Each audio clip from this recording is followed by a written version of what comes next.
To you, but I was muted.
Just-in-time accessories definitely have the bling and everything in between. TeAma Copeland is your independent paparazzi agent. Join her live online Monday through Friday, 6 p.m. Eastern Standard Time. Join her on Facebook at TeAma Sweetness Copeland or her fan page, Just-in-Time Accessories, or you can find her on YouTube at Teama Herice. That once again is Just-in-Time Accessories. Everything is only $5. Nickel and lead-free jewelry. TeAma Copeland, independent paparazzi agent. Just-in-time accessories definitely have the bling and everything in between. Check her out. The Shepherd's Heart AME Church of Royal Palm Beach. Contemporary worship for this present age. At the Shepherd's Heart, we're centered on Christ, focused on family, and united in love. We are a come-as-you-are church. No dress code, no judgment, no kidding. The Shepherd's Heart AME Church, where the pastor is yours truly, Reverend Liam South. We're an out-of-the-box ministry. Come, break out of the box with us.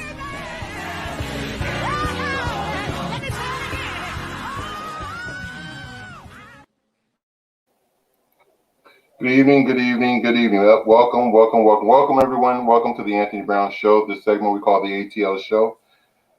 I just want to remind everybody, if you're watching it and if you're new, definitely hit that subscribe button. Subscribe. We're on our road to 5,000. You know, we have a special treat for you once we hit 5,000, but definitely hit that subscribe button. We appreciate it. And also, definitely hit the like button. And if you comment below, we will see the comments on the screen and we will respond accordingly. Also, again, this is the Anthony Brown Show. You can find me on YouTube, Facebook, Instagram, and Twitter. I hear it now. How are we doing today? Everybody doing okay? Bless. Okay, I'm joined tonight with my very lovely, my very co-host, Miss TeAma Sweetness. Hey, everybody. And I'm also joined by the very bold, the very beautiful, the lady in red, Miss T Savage. Bonjour, comment allez-vous? Oui. She's a little extra tonight. Always. We have a very special, I don't know what happened to Legacy. I think he lost a signal, but he'll be coming back in just 1 second. But we have two special guests. As a couple, a married couple, William and Jennifer. And like I said, tonight we can't hear nothing. You don't.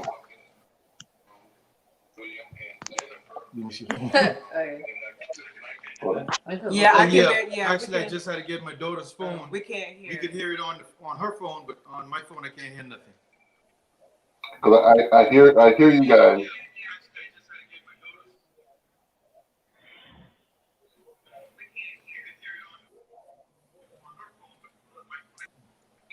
We have a little technical difficulties.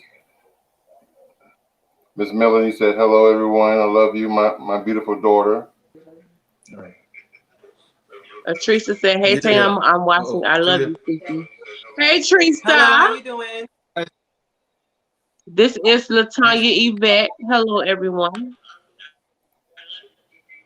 Thumbs up check. Hey, Meadows family from Latanya Yvette. Hey, Latanya Yvette. Hello, Anthony from TeAma. Hey, y'all. I just made it back to the phone. Hey, how you? TeAma. Latanya Yvette said, "Hi, Legacy." Batasia said, "Hey, Auntie Jen and Uncle D." Okay, then your people coming through showing out tonight. Oh, Dizzle the Cyber Dawn says, "Hello." Okay. Well, welcome. Thank you all for being here. And being that the month of June is both Gay Pride and also Father's Day month, I wanted to uplift fathers. Wait, first we're going further. William and Jennifer, do y'all hear me?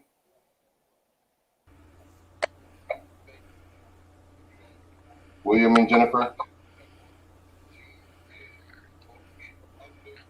Testing 1, 2, 3. Yes, we can hear you. We got a delay. JPL says, "Hello, everyone." We have a delay. Okay. Well, like I said, tonight I wanted to, being that the month of June is Father's Day as well as Gay Pride, I wanted to uplift fathers. Hi guys, I'm sorry about that. I can't hear on my phone, so we're using another. There's a 30-second delay. Legacy's on here twice.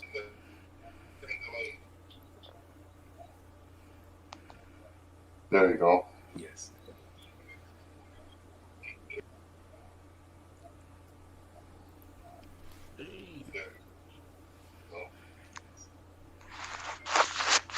Can you hear me, Legacy?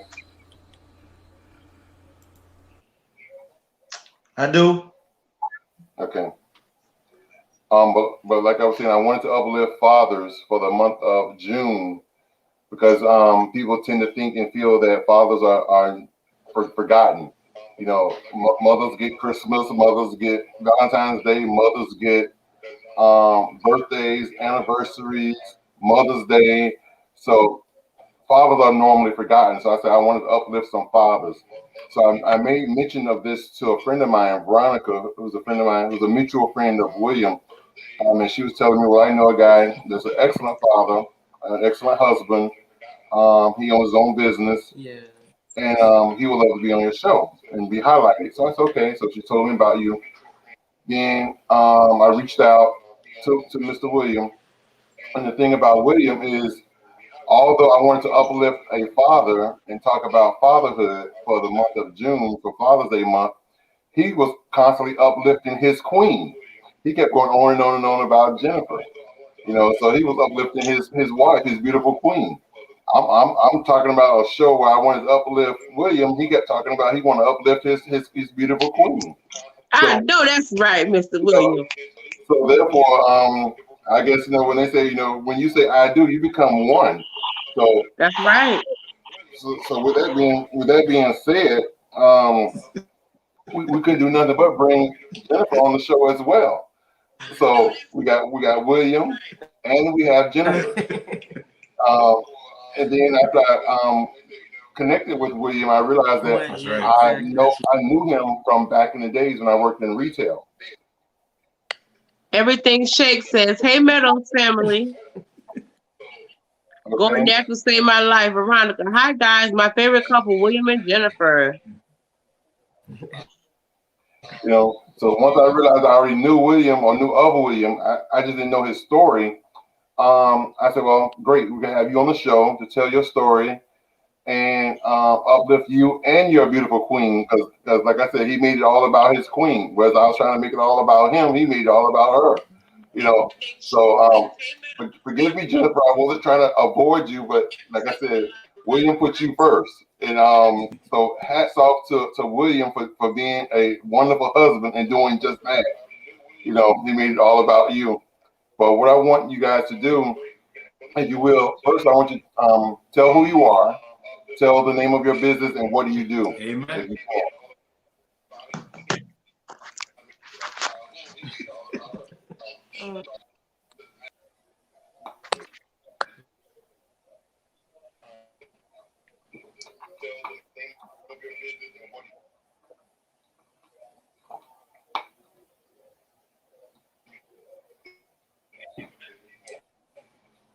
All right. Well, I know we are and been doing this about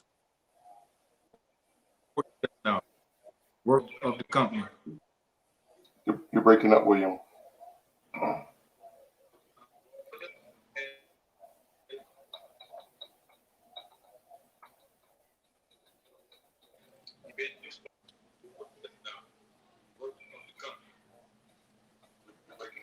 Yes.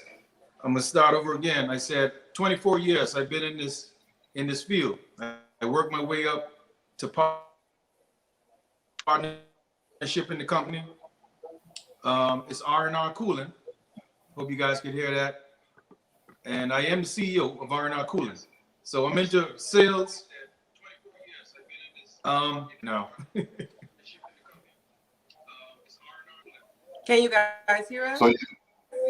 So you do air conditioning and refrigeration.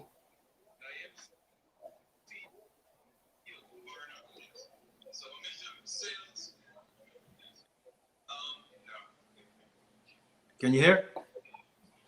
We hear you, but there's a major delay and you sound robotic. So if you can hear me, Yes. log off, and then come 24 back years in. now. I started out as a helper, worked my way up.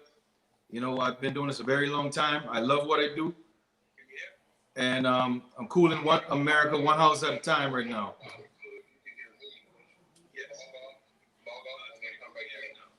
Okay. Okay, let's try that. See if we can log off and come back in.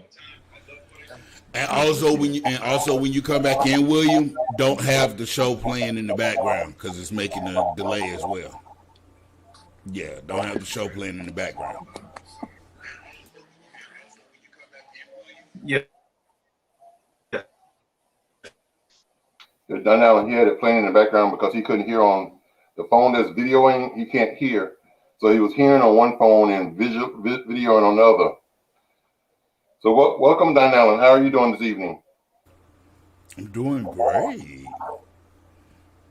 You're doing awesome. So glad to be back. To be back with the lovely, wonderful people. So glad to be in the numbers. One more time. Won't he do it? Hey, T Savage. Hey, how are you? I've been calling you, but I guess you've been busy. No, I don't have any missed calls. My phone is raggedy, so if you call me and get voicemail, you gotta shoot me a text.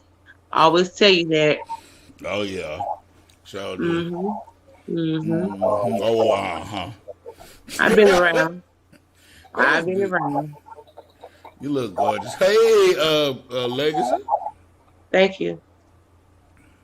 This is the last drink. Remember, I had 5 of the drinks from the girl. This is the last one Straight called. alcoholic. So you just gonna tell you're a whole alcoholic in these streets. Well, this is the last one. It's called the Raw. I saved it just for the show, so no, I'm not an alcoholic. Cheers to you.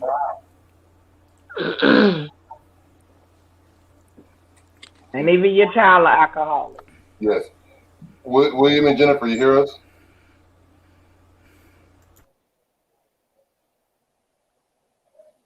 Yes, we're we back. can hear you now. Guys, let me just say I apologize for that breaking transmission. And I'm back. Like I was saying, 24 years I've been doing it. I worked my way up from a helper very long time ago. Yeah. R&R Cooling is the name of the company. Okay. So I have on the screen, I have your Instagram if they want to reach out to Can you you. guys hear me now? Yes. What areas do you serve for your business?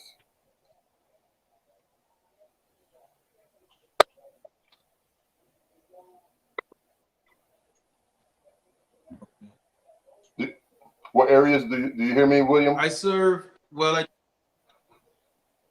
I go on a daily basis anywhere from Port St. Lucie to Fort Lauderdale. Wow. But I also just came back from Tallahassee the other day. Come to Tallahassee system. Between So basically, you're serving the Port whole St. state of Lucie Florida. and Fort Lauderdale on a daily.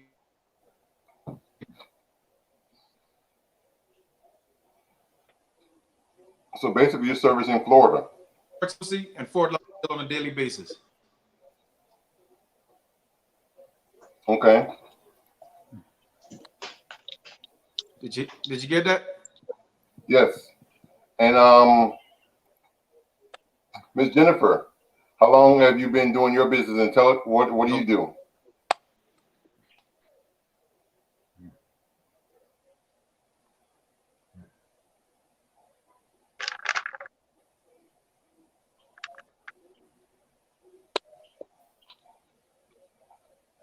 Jennifer? I do from wedding cakes, birthday tables, you name it.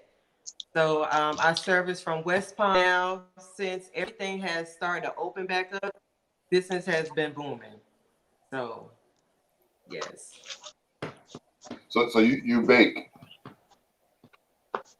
a baker.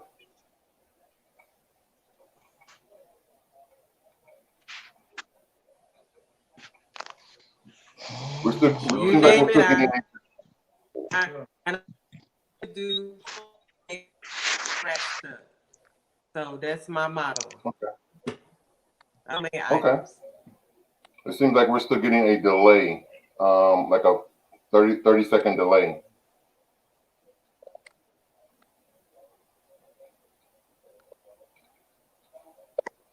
But we can still hear. I can still hear you.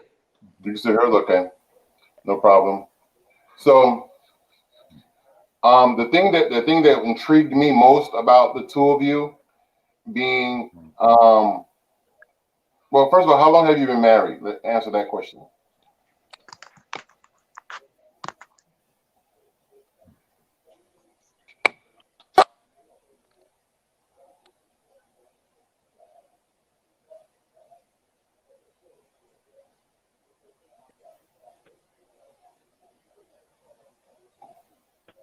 We lost it again. I was asking how long have you been married and how old are your children? Because you have 4 beautiful children. Well, we've been married. Yes, we've been together 18 years. We've been married 11, going on 12. And our oldest daughter is 15. Our oldest son will be 11 next week on the 17th. We also have she just turned 5.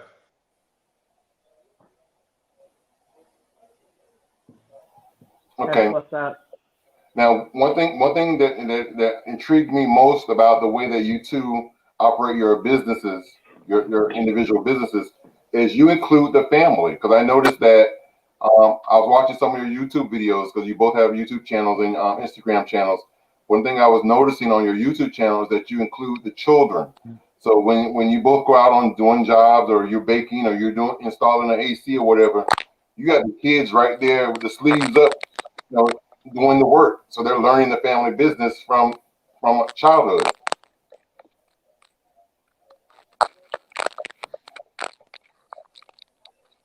I'm sorry.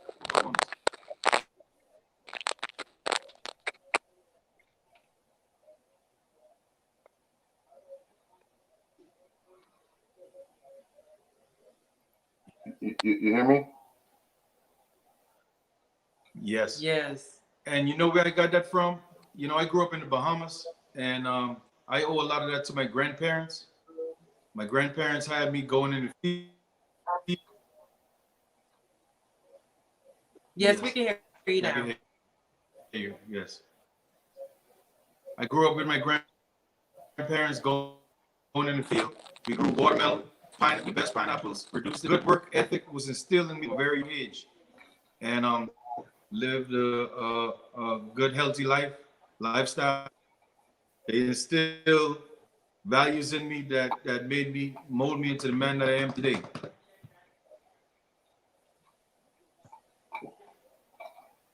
Very good. Okay. Awesome. Okay.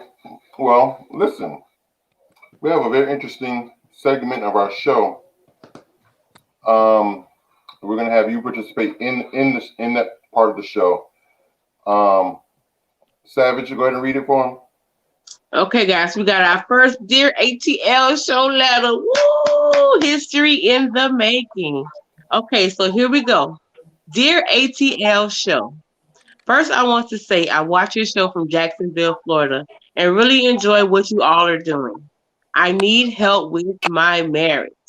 My wife and I have been married for 7 years. We do not have any kids. We are both in our 30s. For some reason or another, my wife for the last 2 months has been withholding sex from me. Every time I step to her about sex or try to be intimate, she always makes excuses or she is too tired. I have been considering finding a side chick to take care of what my wife is not doing. I really do not want to step out on my marriage. What should I do? Signed, tired of stroking. Yeah. Okay.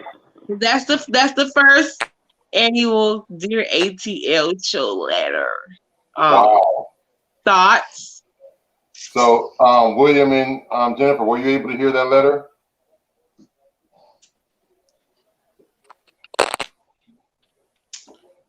Woo! Well, I'll go ahead and summarize the letter again briefly. So, they're from Jacksonville, Florida. They've been married for 7 years. They don't have any children, and the husband is trying to get sex and be intimate, but the wife is always making up excuses. So the husband is fed up, and he's ready to go get a side piece, a side chick.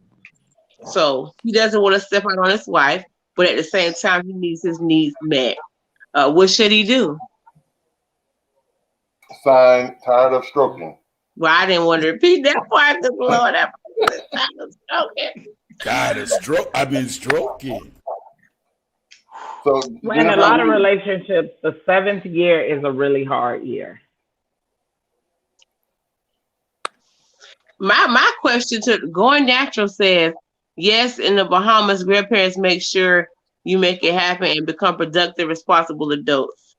My question to the writer is, have you communicated this to your wife? Because he didn't mention in here that he's communicated to her that he's ready to step out on her. I'm a firm believer in telling your partner. Was somebody saying something? William was saying something. Go ahead, William. Yes. Communication. But he has been communicating. He's been communicating for 2 months that he want to have sex. Definitely the key. Communication. And you don't want to swipe on your wife. Patience. When I say communicating, I don't mean him telling his wife he wants sex. I mean telling his wife that, hey, listen, I've been talking to you for 2 months about sex. You have not done anything. You're putting me in a position to make me feel like I want to step out. But sometimes they need a reality check. Sometimes you have to give it to them straight.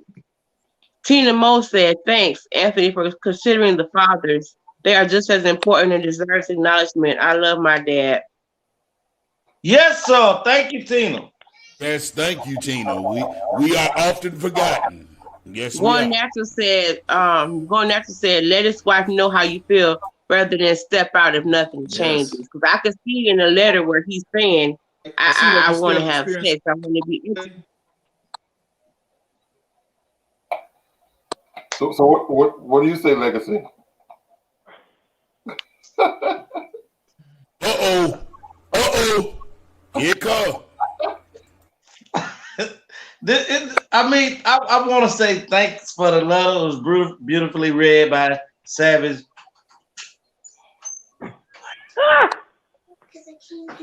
Don't jump out the window. He's finna jump out the window. I'm in the podcast. Can't you do it with blank foot? Just wait a minute. You can go there. I'm on the podcast. I talk. You can't.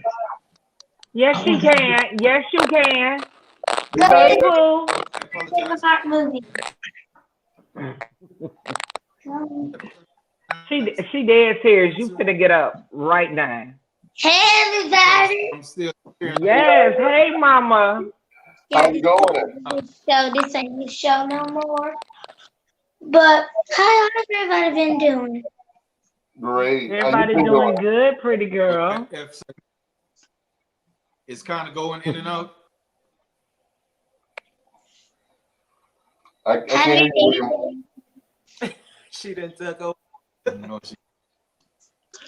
Tina Mo said, yeah, because my mother did not make me by herself. Here. Man.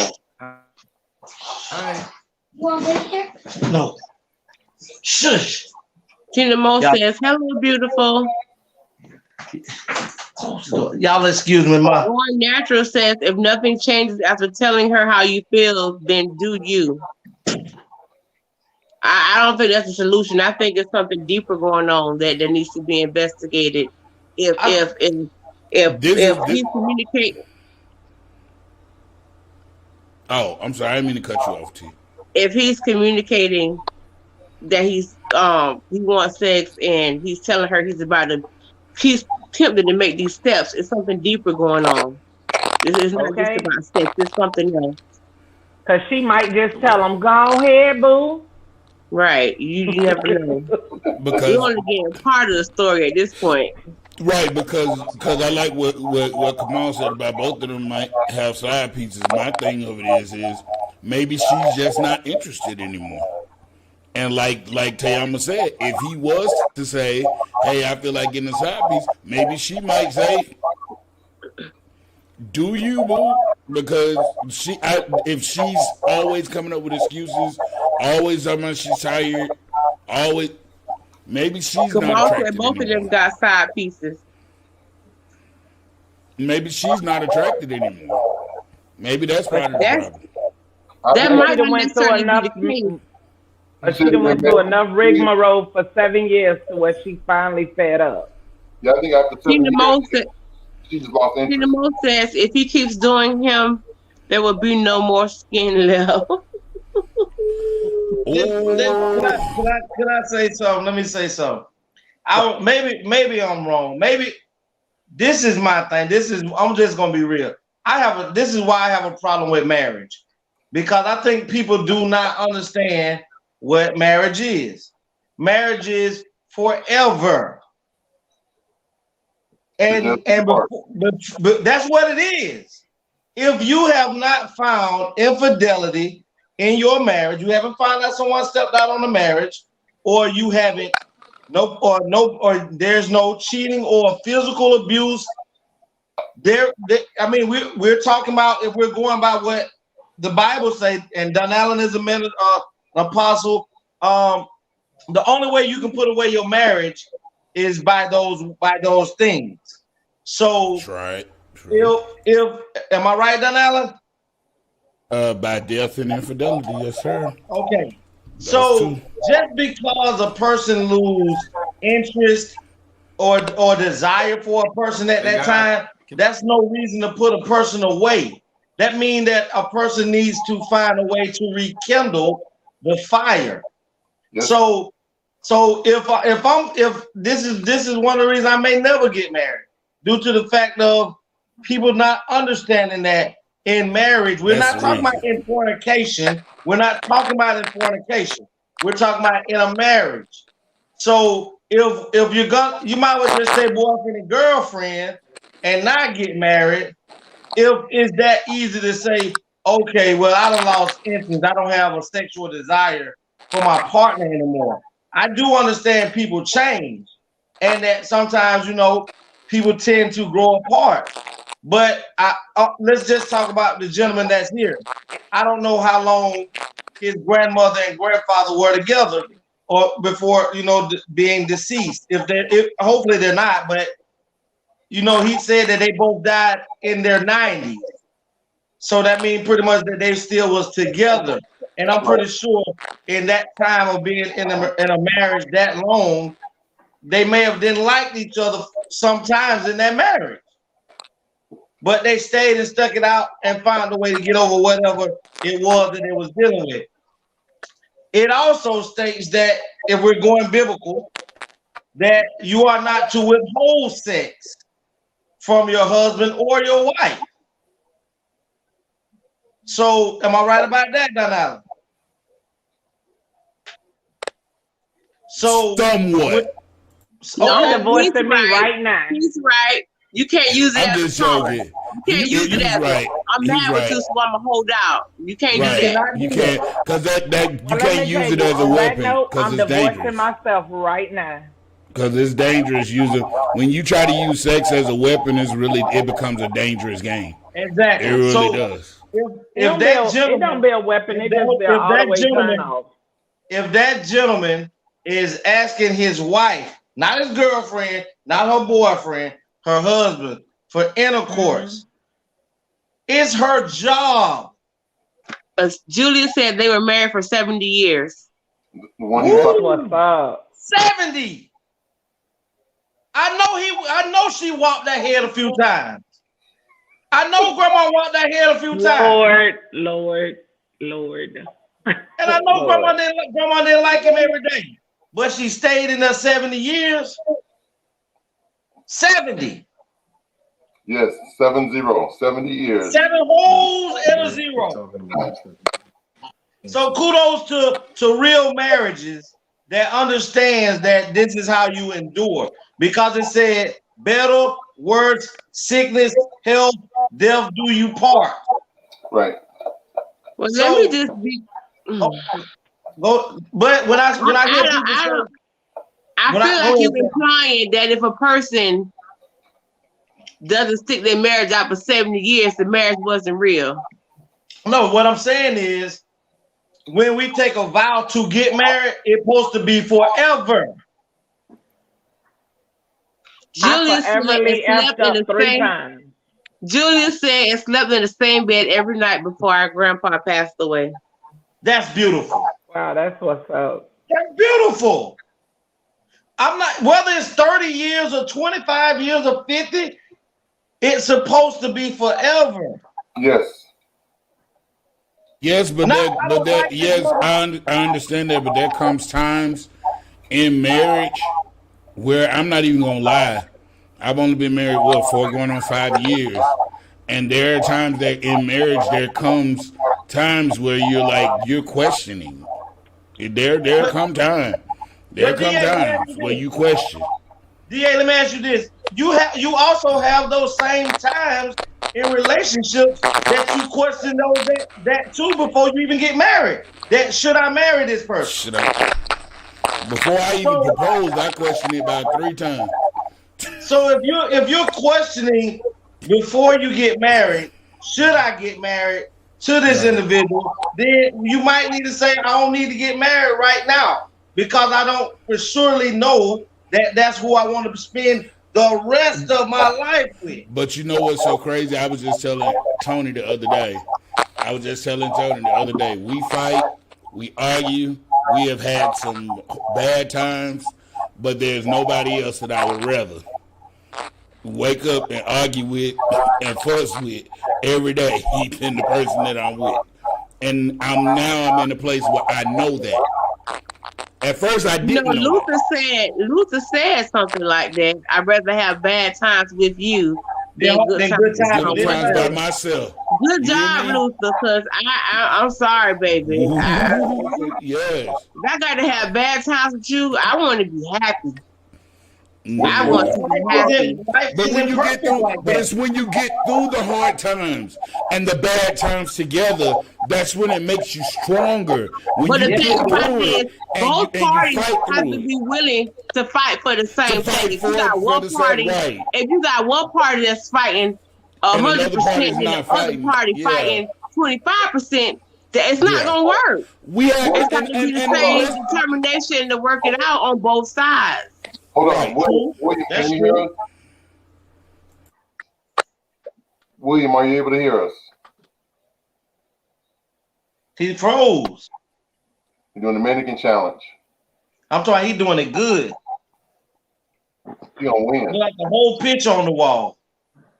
Yeah, he gonna win. But I mean, if I don't have to be in a relationship. I don't have to be married. If I come in and that cycle ain't on, and I want it, it got to come to me. And what happened if it don't? Then she need to find another man. So at one time you want it and she don't want it.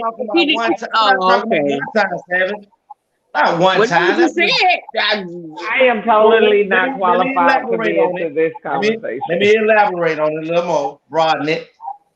If I go 2 months, oh God, look. My blessed Jesus, that's a blessing. If I gotta go 2 months without none, my mind already made up that one. If it's not a issue physically, to where we might need to go to a psychological doctor to see if something mentally wrong with you. I am willing to go with you on that journey. But if there's nothing mental or physically wrong and you're just withholding, yeah, it's got to get on. But what if you are my mental and my physical journey? Like, that's a good question too. Still, because what if you're not? But if you're married, you have to give it to him. See, that's why I ain't never getting married again. Kiss my ass. If those the bylaws, I'm turned off. I'm turned off. You try to take it, we gonna do nip tuck. No, we ain't gotta worry about it, because when you go to sleep, I'm gonna turn on that Pornhub and skeet it on your face. You'll wake up. Legacy, if a woman stay with you for 1 year, well, why you can't just put it on the cheek or the side of the hip or something? Why you got to put it on the face though? But I don't want you to miss the delicious milk that came out. I want you to know it was intended for you. D. Meadows saying, "Hey guys, I sincerely apologize for the technical difficulties." Somebody come get his camera. Okay. Come get his whole phone. Just get his whole phone, please. Tina Mo said she wasn't told that he would still have superhero powers down there. I would be surprised to see a 70-year-old brick hard masterpiece. I ran across some 40-year-olds, and that part been died. But I'm gonna be humble till I'm 90. So maybe let me tell you, I wouldn't co-sign these sugar daddies. It's a girl that got a whole song about her underestimating the sugar daddy, and baby, old man, Papa was about that life. You better stop playing. G said it keeps kicking me out and having to reset, but I cannot hear the conversation. I'm so sorry, William. Tony, ask them. Send them a YouTube link.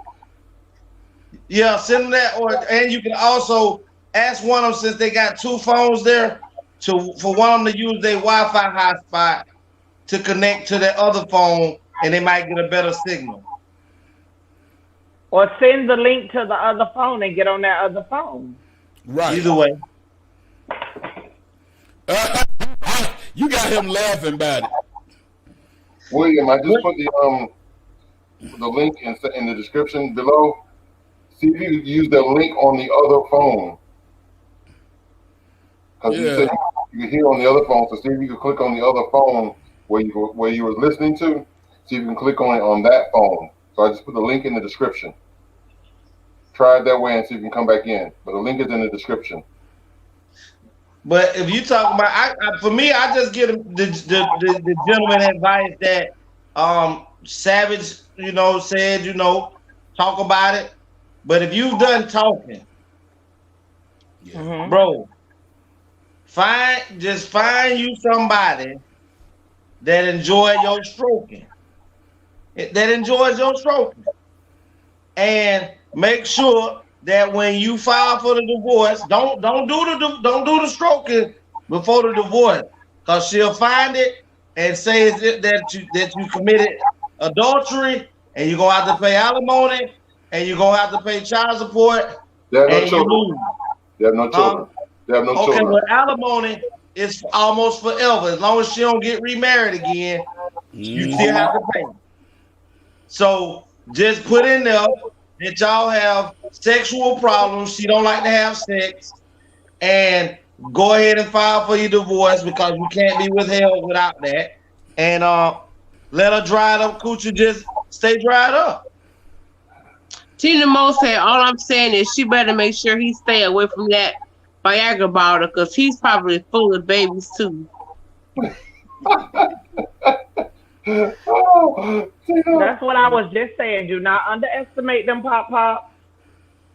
Melanie said, I'm sorry, Miss Mel said. Shut up, Anya.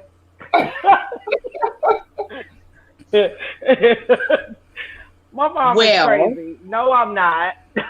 Miss Mel said, TeAma, you would say that. You all right, Cougar Chaser. Hey, Mom, remember I've been running after Anya Daddy for 50,000 years. Oh, we are not doing this tonight.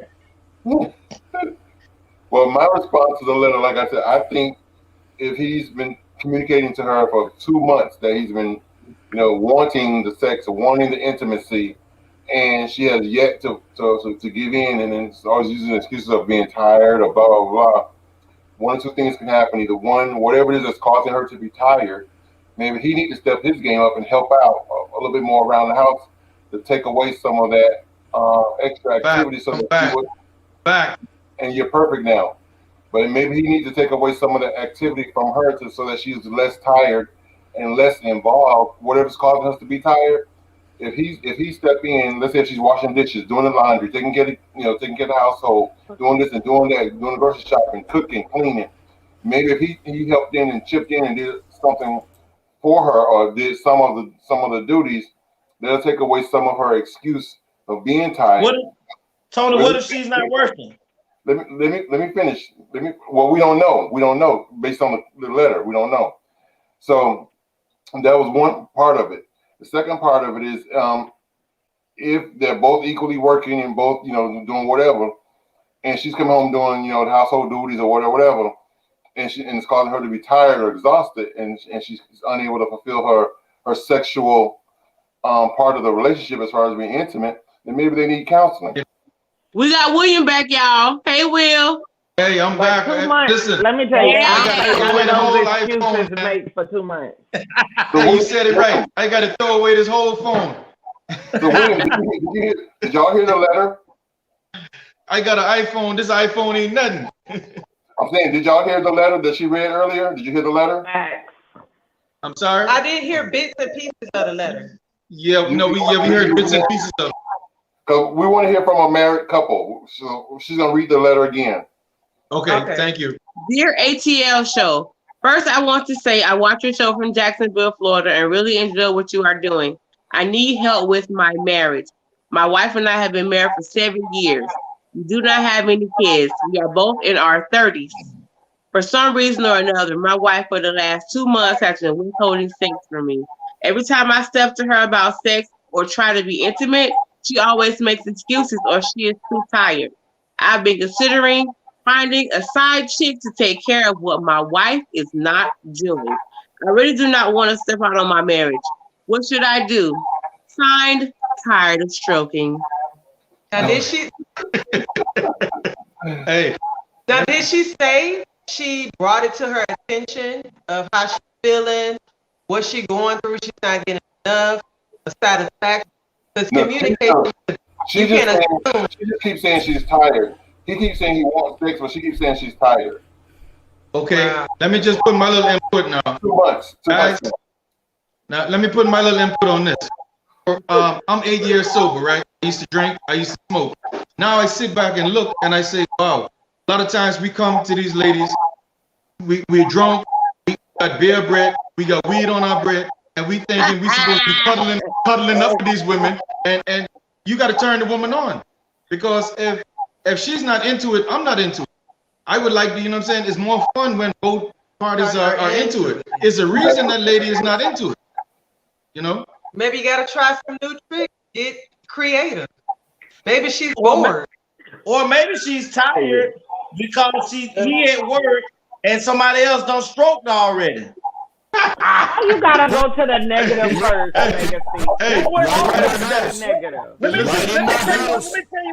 Let me tell you what I'm saying. He was stroking her when I got there. Thank you. Let me just say this. I've been in the attic all week long, right? I'm an AC tech. I'm crawling through the attics. But I tell her, I'm never tired for that. Yeah. No. That's a different. It's two different type of tired. You gotta work together. I can be tired from work, but if you can roll me over anytime. You know it. You know it. I know that's right. Listen. Let me tell you. I know he's all right. Hey, listen. You can wake up at 4:00 in the morning and the day. I love it. Tina Mo said, growing up, I had a friend whose father was allegedly supposed to have a very large one. Come to find out he had kids all over the neighborhood. Almost everybody in my classroom was related to others. Wow. Well, he was throwing for loads in. Yeah. I wish Tina I Mo could. said, Go ahead. Tina Mo said, throw them Geritol and one of their vitamins away. I wish that we knew more about the letter because it really wasn't that in depth. But I don't see a woman being completely, if he's working because he didn't get into he go to work and she don't work or she go to work and he don't work. But I like the couple said, the excitement of loving your partner and seeing your partner come home from work, knowing that he or she was out there working hard to provide for the family should be a turn on it for that alone. And then to come home and your wife or your husband don't cook, and that means that's a load off your back. So the only thing you got to do is come home and relax. But if he's doing his job as a man, and we're just basing this off of what he wrote, and his wife is denying him, I mean, I don't see her being tied for 2 months to where he to where his hand is swollen more than his penis. She's not tied, she just tied to him. Look, she done had chronic fatigue from somewhere else. Yeah. Exactly. So while he's at work, she had chronic fatigue syndrome for 2 months. So while he's at work, the reason he can't come home and stroke is because she's already stroked out. He worked from 6 a.m. to 6 p.m. She told him, don't bring your ass home for lunch because ain't nothing here for you. So that person got a 12-hour shift of stroking, and when he comes home, ain't nothing to get out the kitty because the kitty done milked the cow. Well, like I said, Legacy, earlier, I'm a witness to that because I came home and the kitty was being stroked when I came home in my house. So I am a witness that song, he was checking out while I was checking in. I was checking into the house and somebody else was checking out because he was in there hitting it when I walked up and going on. Just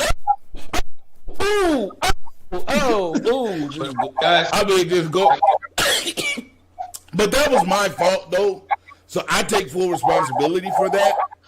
Because that was a marriage that I didn't want to be in the first place. Not your fault. That somebody was in. How is that your fault? Because I'm still trying to figure out.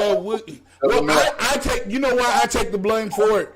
Is because I think some part of her knew that I was not into her as far as her being a female. So Excuse me, Dr. Tina Mo said perhaps she's protecting him from some STD she contracted. And you know what? My first ex-wife, she contracted one of them too. From getting one. Look, my first ex-wife. She gotta defend them hoes. My first ex-wife, she contracted one. She got an STD. Listen, no, from that experience.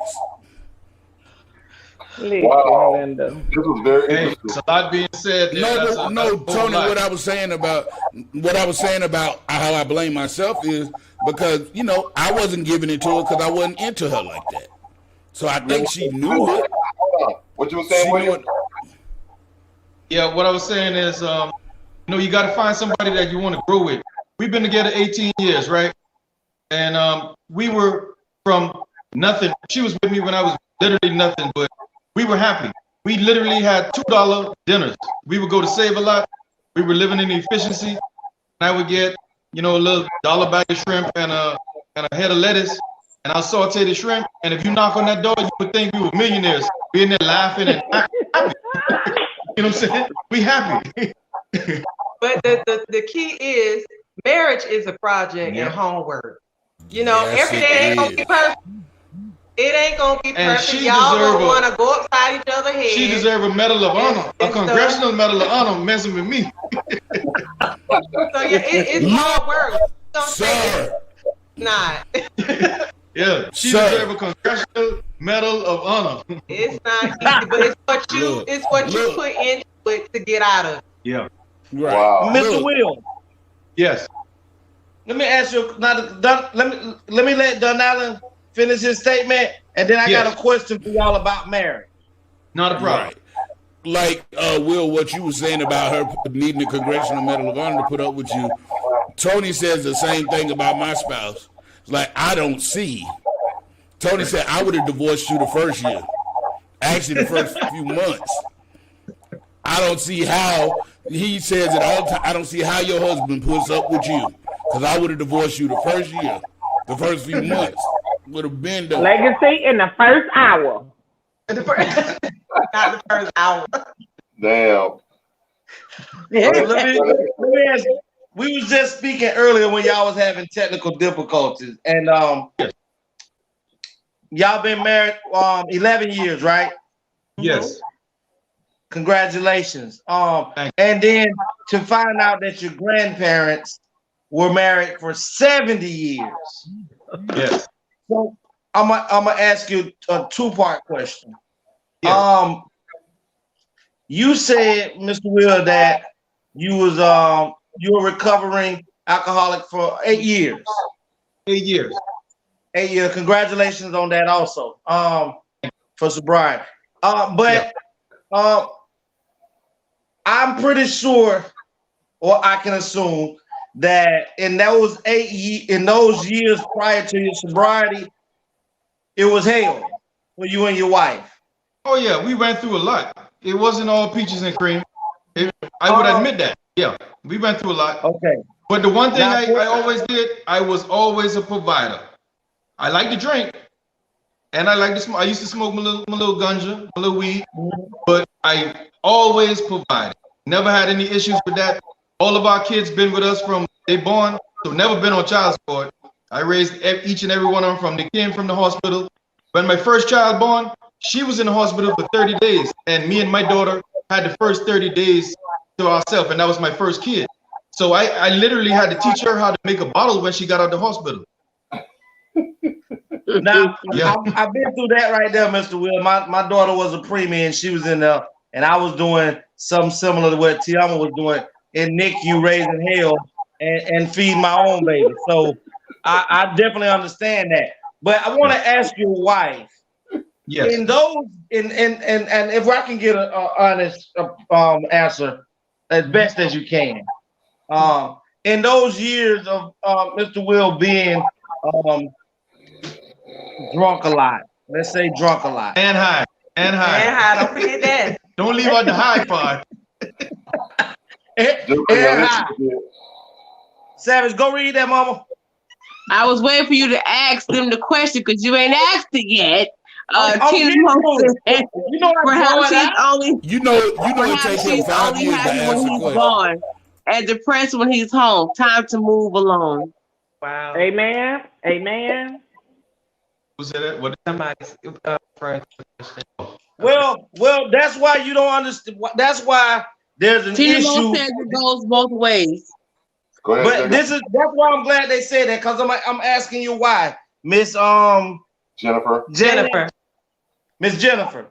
Uh-huh. Going through what you went through with your husband, and I'm pretty sure there could have been a lot more extraneous things that went on in that process.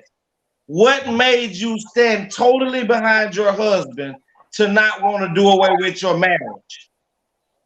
It's just having that faith and that belief. I took those vows to the heart. You know, I always thought, like, if we ask God for forgiveness and be on our side and stand beside us, why can't do the same thing for him when he's down? When he's down.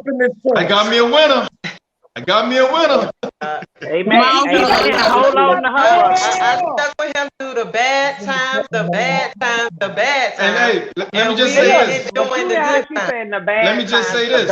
Every decision, I'm gonna say this. Every decision I've made in the 18 years, she stood behind me. It's been times I came home and I said, baby, I quit my job. You know what she said? Fuck them. You survived before them and you survive after that. And then I became my own boss. I know that's right. That's right. Huh? How much women some women gonna say, you did what? You quit your job. Some ladies gonna be like, what? You quit your job? That's true. Hey, without hesitation, she looked at me. I said, baby, I quit. She said, fuck them. We done survived before them and we'll survive after them. Just like that. Ooh, yep. Well, that thing hot tonight. But can I ask? Okay, so Kamal said, "Legacy, those vows don't count no more. That was biblical. Times have changed. It's a new day. Don't nobody got time for that." I have a question for Jen. Go ahead. Did you feel some type of way when he? I'm not trying to be. I don't know. But go ahead. When he quit his job, did you feel some type of way because he didn't communicate that with you first, or had y'all previously talked about it and it was still up in the air? We previously talked about it. It was the jobs was rocky. We've been talking about it. And I told him, whatever decision that you make, we're gonna do it together. In the same as that makes sense. That makes sense. When you said because he ain't just gonna up and quit a job and not tell me, just like I ain't gonna up and quit a job and not tell him. You're right. And let me just say this, guys. Says Jennifer is a real woman who loves her husband. So yeah, I was just making sure. I'm like, they had to previously talk about this because we talk about fuck because I be you did what and you ain't talk to me? What? Because look, at every point you gotta crawl before you walk, and we was crawling. Yep, we was crawling. Mm-hmm. We was crawling. Let me just say this, guys. It's certain things they don't teach you in school, right? When I was doing $10 an hour, the people said, you know, the older folks, all right, now don't quit that job. You'd be a fool to lose that. I quit, went to $12.50. I left there, went to $15. They said, now you got lucky. Don't leave that job for $15 an hour. I left there, went to $17.50, then $20. Then the last one I quit was $25, and now I'm my own boss. So if I would have just stayed where I was at, then if I was stay where I'm at, I would still listen to the people and say, "Oh, don't you leave that $12.50 now? You're making good money." No, $10. So it is hot on this stage. There's nothing wrong with wanting more in life. There's nothing wrong with wanting more. Now we live in a 4-bedroom house, brand new, just built. We the first people to sleep in this home. Got a new truck, new vehicle. She's her own boss. I'm my own boss. 18 years later. But it ain't gonna be Miss Jen and Mr. Will. But the main thing that I was trying to get out of that conversation, because that's beautiful, is sometimes you have to really stay the course in order to get the reward at the end. Yes. Because now, Mr. Will and both of y'all are, I guess both of y'all are from the Bahamas. I'm sorry? Are both of y'all from the Bahamas? No, I'm from here. She's born in West Palm Beach. Now, Mr. Will, your grandparents was 70 years. So let's just say they was married 3/4 of a century. Yes, my grandparents were married over 70 years. So I'm pretty sure in your lifetime of knowing your grandparents, granddaddy did a lot of stuff that possibly could have made grandma bust his head to the gray meat. Oh yeah, I'm sure, but I didn't see it. Know why? My granddaddy was a preacher and a farmer, and he was literally old school. we grew up 7-day Adventists. So when the sun sat on Friday evening, we had to all get in a circle, read the Bible, pray. He took us in the field. And I can remember my granddaddy giving me $8 one time. And it stuck to me, right? Because everybody would say granddaddy a little cheap. But he was an old school man. The Proverbs say a good man leaves something for his children's children. But when he died, he left all his grandchildren a piece of property. But what I'm saving this money. Let me he ask was you saving something. this money for property for all the children and grandchildren. Now, William, do you still keep the Saturday Sabbath? Yes, Saturday is still the Sabbath. Right now I'm falling off because I don't do it as I should. So it's no excuse. You know, we all make excuses. Excuse. I don't have no excuse. Right. That's that's beautiful that Donald asked you that, and to know that there still are a lot of people out here that know that the Sabbath day is Saturday. Yes, there's a lot of people that don't know that the Sabbath and I keep it. No, he was telling William that I'm a Sabbath keeper as well. Okay, a lot of people don't understand and know that the Catholics are the one that changed the Sabbath day from Saturday to Sunday. Yep. Which is the first day of the week. Yep. Council of Nicaea, 1600. Look. Yep. I still got to go out on Saturday night because they say, okay, it's Saturday night. What you doing out here? Hey, when the sun sat on Saturday, the new day begin. In the old days, man, we put 12 o'clock at night the next day. But in the old days, when the sun set, the new day begin. So when Friday evening, the sun set on Friday, that was Saturday morning. Right. So when the sun set on Saturday, hey, it's Sunday morning, so I could go out Saturday night. Sir, and I do that. When the sun set on Saturday, I goes out. Miss Esther Green says, "Good evening, A.T.L family. Miss Jen, true meaning of a black queen, respect." Thank you. We all are black queens. Now y'all see why my queen is. I put her to the front, the forefront. That's I do. Queens our own way. Yeah. Tina Mo said, "Good, bad, happy, or sad is what it's about." Exactly. That's what it's about. Exactly. It can't be peaches and cream all the time. It ain't all peaches and cream. It ain't. Now let me tell you something, Mr. Will and Miss Jen. Let me tell you something. I was just talking to Tony, maybe about a week ago, maybe it even probably been this week, and we was talking about because my partner, my brother, my friend is at me heavily about marriage and stuff like that. He wants me to live a different life than what I do. Amen. But you gotta want to do it. You got to want to do it because marriage is not a trend. Okay. So it's exactly. So, but it's I don't want to spend the rest of my life. I want to share it with somebody when I get old, and I want somebody to want to be around my old wrinkly tail when that time happened too. So, hey, but let me say this. Oh Lord. Let me say this.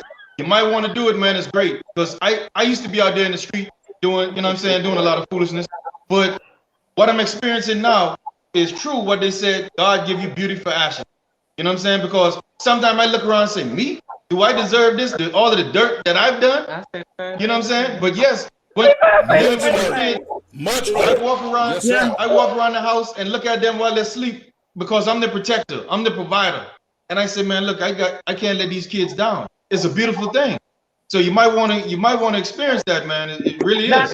That's what I was going to tell you. Julia Meadows says William's parents were married for 34 years as well up until his mom passed away at the young age of 53. That's my sister. Tina said you knew self-worth, Miss. I guess you meant to put Miss Jen. Thank you. Julia's your sister? That's my sister, Julia Meadows. She's tuning in. She's tuning in from the Bahamas. Julia, hit subscribe. Yeah, Will, you remind me of my daddy, Will. You remind me of my daddy. How you said you walk around when they sleep and watch and look. I used to wake up like, my daddy will pass. I wake up. What you doing? A provider and a protector. That's my job. That's what he said. I'm a protector and I'm a provider. And I'm always going to be lurking to make sure my girl's straight. Hold on, Donna. Before we go any further, before we get off the topic, remind everybody, Savage. Okay, guys. So today we had our first Dear A.T.L letters. If you have any situations, career questions, relationship questions, you need advice, send us the email at TheAnthonyBrownShow at gmail.com. We're requesting that you be as specific as possible so we can see every single angle and know how to respond to your questions. So if you have any relationship questions or career questions and you just need advice, you can remain anonymous. Send an email to TheAnthonyBrownShow at gmail.com. Thank you. Good job. But Mr. Will and your wife, I mean, I'm gonna be honest. I mean, I've been inspired today, and it's hard for me to be inspired. I appreciate that. We appreciate that. About marriage, because I mean, to me, it's a joke. But I mean, it's just the way and the things that I've saw over my little lifespan about marriage that makes me feel that way. But to know and understand that there is, unconditional love in the world when it comes to marriage, because people don't understand unconditional means. If you have conditional love, then you can always find a way to remove it. But when it's unconditional, meaning that you find a way to resolve or absolve blemishes that your relationship goes through, you find a way to get around it. Now, I wouldn't tell anybody. Wait, hold on, Legacy, 1 second. TeAma said, how many siblings do you have, Mr. Will? It's 8 of us, and I am number 8. I'm the last of my mother's breed. I'm number 8. That's beautiful. But y'all got who shall be last shall be first. That's biblical too. That's right. That's the word. You walk in the book. You walk in the book. Listen, what I was going to say earlier, Mr. Will, before Tony cut me off. What I was going to say earlier. The shade. What I was going to say earlier, like what you were saying, the reason it made me cry was because when you said like you was out there doing dirt, I did plenty dirt. And I feel the same way, like how do I deserve such a wonderful spouse with all the dirt I done did? Because I did some dirt, and I ain't even gonna lie, I was out there, and I ain't gonna lie, I was a little bit whorish. Yes. And so a lot of it whorish. And so I say every night when I look over and I look at him, I'm like, how did I deserve this man? Like this dude right here, like this wonderful person that came in my life after I did all this nasty stuff in my life, underhanded stuff. How did I get this on my third marriage now? This is my third time being married. I guess the third time was the charm.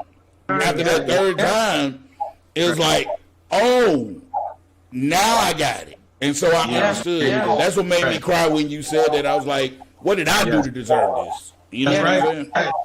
And I appreciate you sharing that, I appreciate you sharing that. Good, and like I say, man, we went through times when my daughter was 2 years old. I used to take her to school on a bicycle. We didn't have a vehicle. I used to tow her on my knee on a bicycle. I used to take my daughter to school on a bicycle. And it was a pink bike that I bought off the street for $10, and they stole it from me. I tell you what, Mr. Will, I bet to this day your daughter can remember that. She cherished that. Cherishes that to this day. TeAma said Mr. Will knew his self-worth. That's why he kept upgrading. Congratulations to you and your family. Thank you. Definitely. Thank you. I appreciate everybody that's tuning in, because I Mr. Anthony, thanks for having us as a guest, because thank you for coming. A pastor once told me that the blessings of the good Lord is similar to a pregnant woman. You could only contain it so long before it has to show. It's going to start busting out the seams, Amen. Yeah. Michelle Breyer said, yes, one of my favorite couples on tonight. Hey, y'all. Hey, what's up, y'all? And everybody that was shouting out earlier, I'm sorry that I couldn't hear you. Dizzle, the Cyberdon, that's my good buddy there. And Latanya Yvette, Dizzle, love you guys. That subscribe button. Yeah, okay, hit that subscribe, please do. And like button. And share the live out. Hit that subscribe button. Share it out. Listen, man, this is an awesome show here. I'm loving it. It is.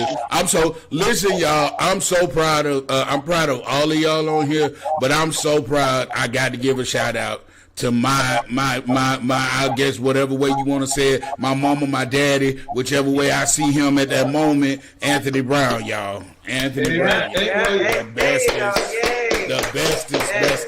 Amen. Bestest. Thank you. Since we give it shout outs, and she ain't got nothing to do with this, but she mine. Happy belated birthday to my daughter. She turned 17 on Tuesday. Yes, So look, let me just say this. I'm taking her to Orlando at the end of the month for her birthday. So I put my Cash App name on there if y'all want to cash up for $17. Thank you. Praise God from whom all the blessings flow. Okay. What they say? Hey, closed mouths don't get fed. That's Right there. Look, Universal and Disney ain't cheap. That's right. Come on here. Universal and Disney is not cheap. Mr. Will. They said we have not ask not, right? That's right. That is so biblical, and it's the truth.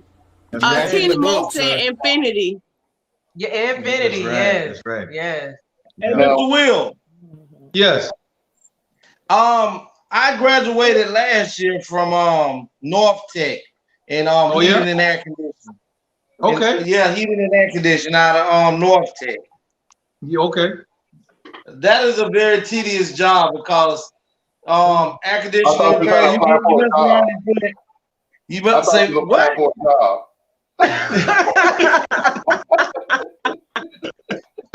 Hey, it is.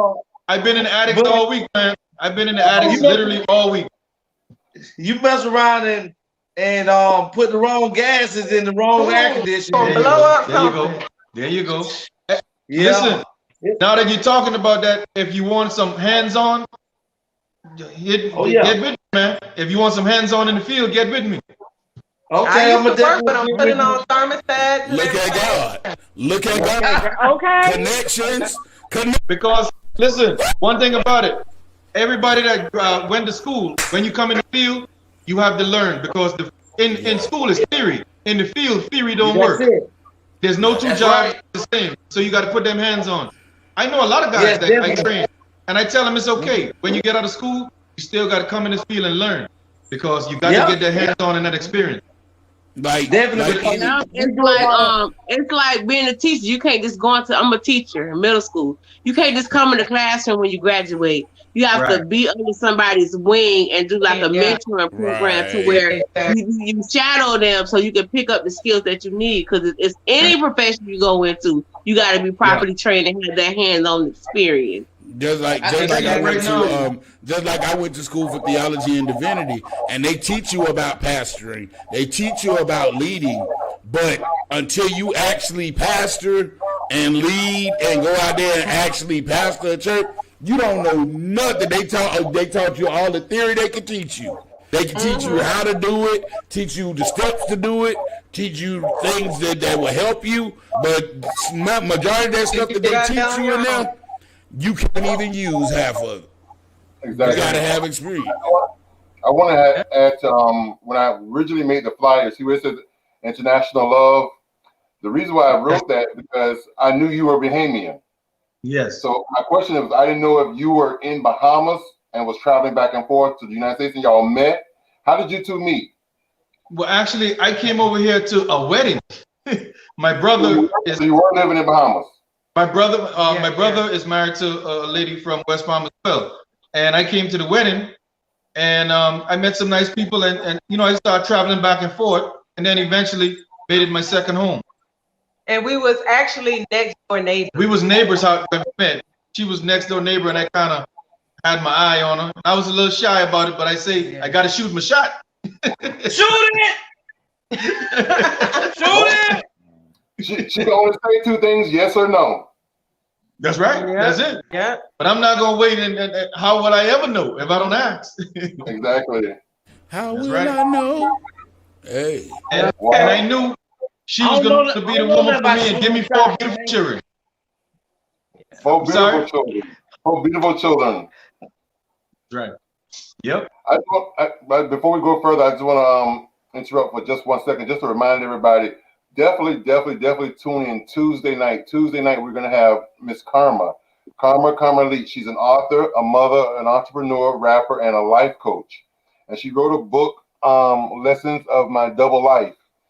And that book is actually her story, or parts of her story. So she's going to be here to share her story and talk about her book and her journey. So definitely tune in on Tuesday at 9 o'clock. On Friday, tune in on Friday. We're going to be joined with Michael Barrett. Michael is a young brother that has started to make a fortune in the ATM business. He has purchased ATM machines and placed them throughout the city, and he's going to be here to share his story on how he started his ATM business. And on the following week, that Tuesday, so we're on Tuesdays and Fridays. Oh yes. We're gonna have Will Horn.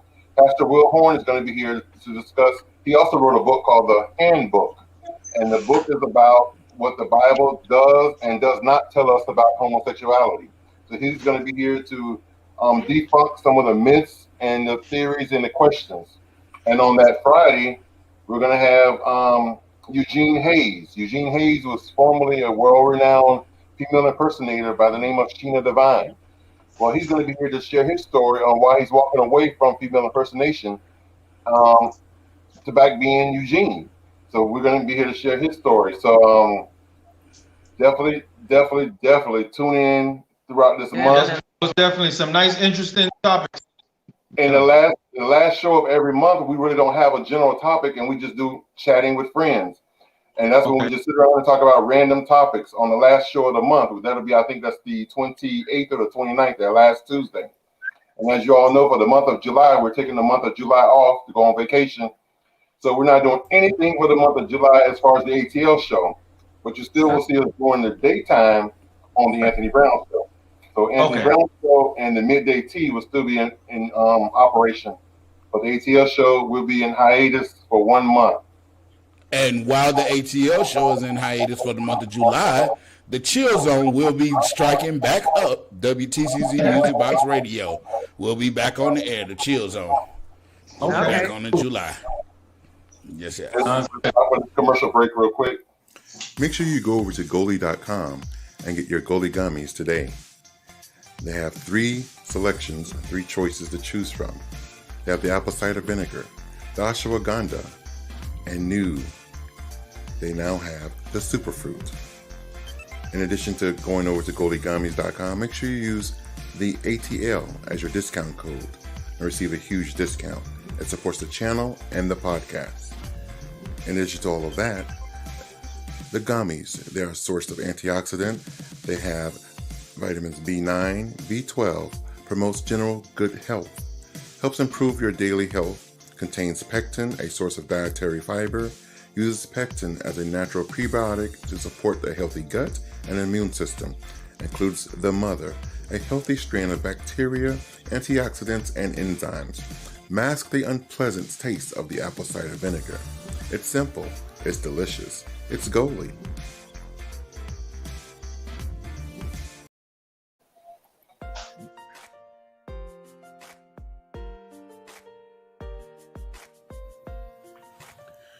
The Anthony Brown Show and the A.T.L Show now have merchandise available for purchase.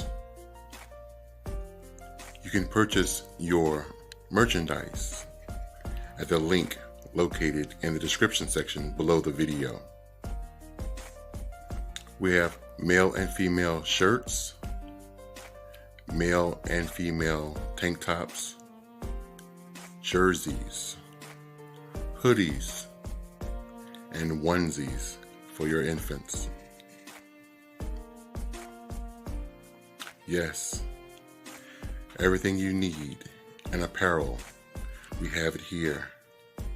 The Anthony Brown Show, along with the A.T.L Show. The A.T.L Show shirts proudly say we are the blueprint. And the Anthony Brown shirts grind until you shine. Get yours today.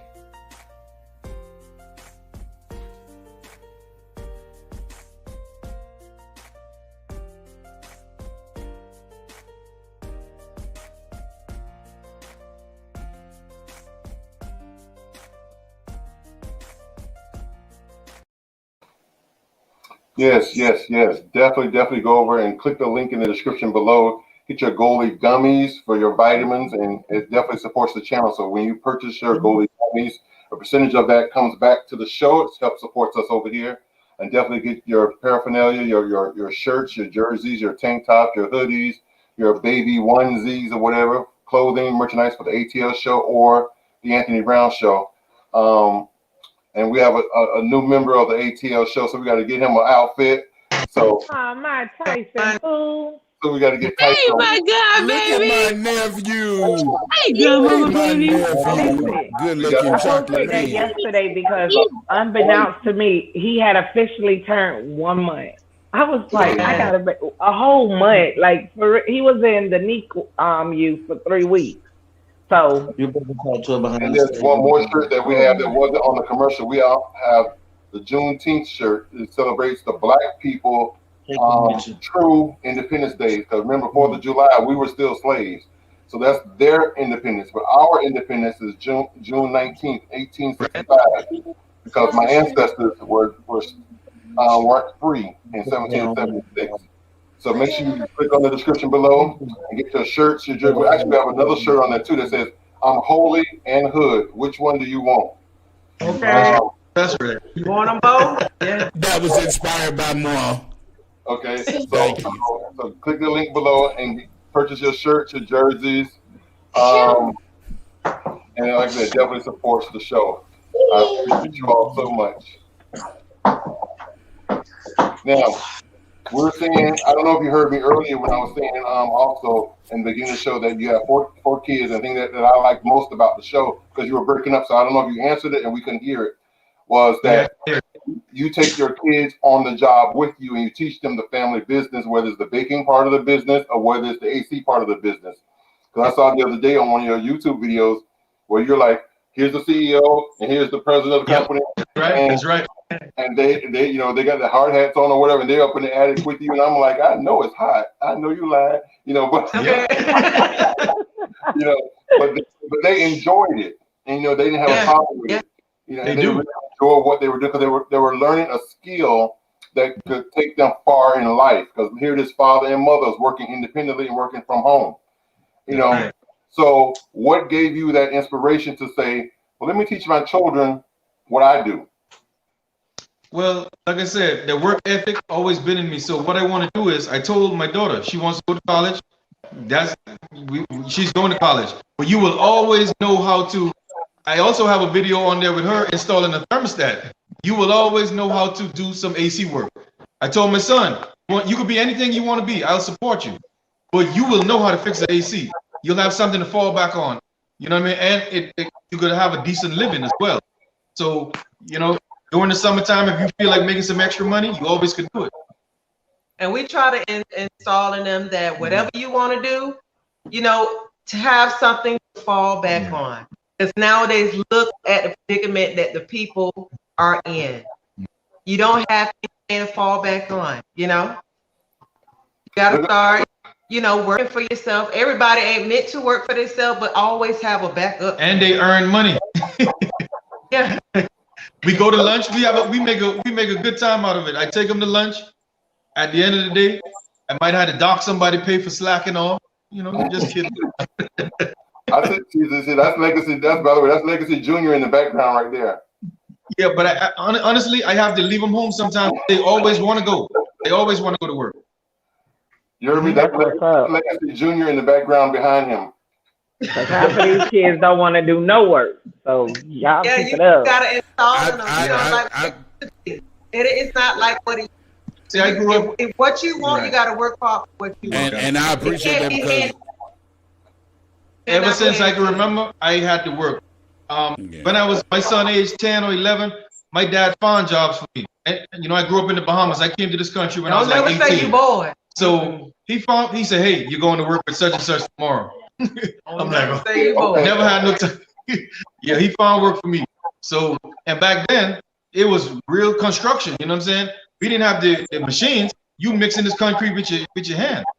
So I've been doing this from all my life, you know? What you saying, Alan? No, I was saying that's so great that you're instilling this, because I even said to Tony like a couple of weeks ago, I've never seen this new generation. These are some of the most lazy children I've ever seen in my life. You ain't lying. I'm in the classroom. When I tell you, it was so rough this week. I promise you I had on gospel music from Monday to Friday all week. I said only Jesus Christ in heaven can allow me to make it to the end of the year. I believe you. Yeah.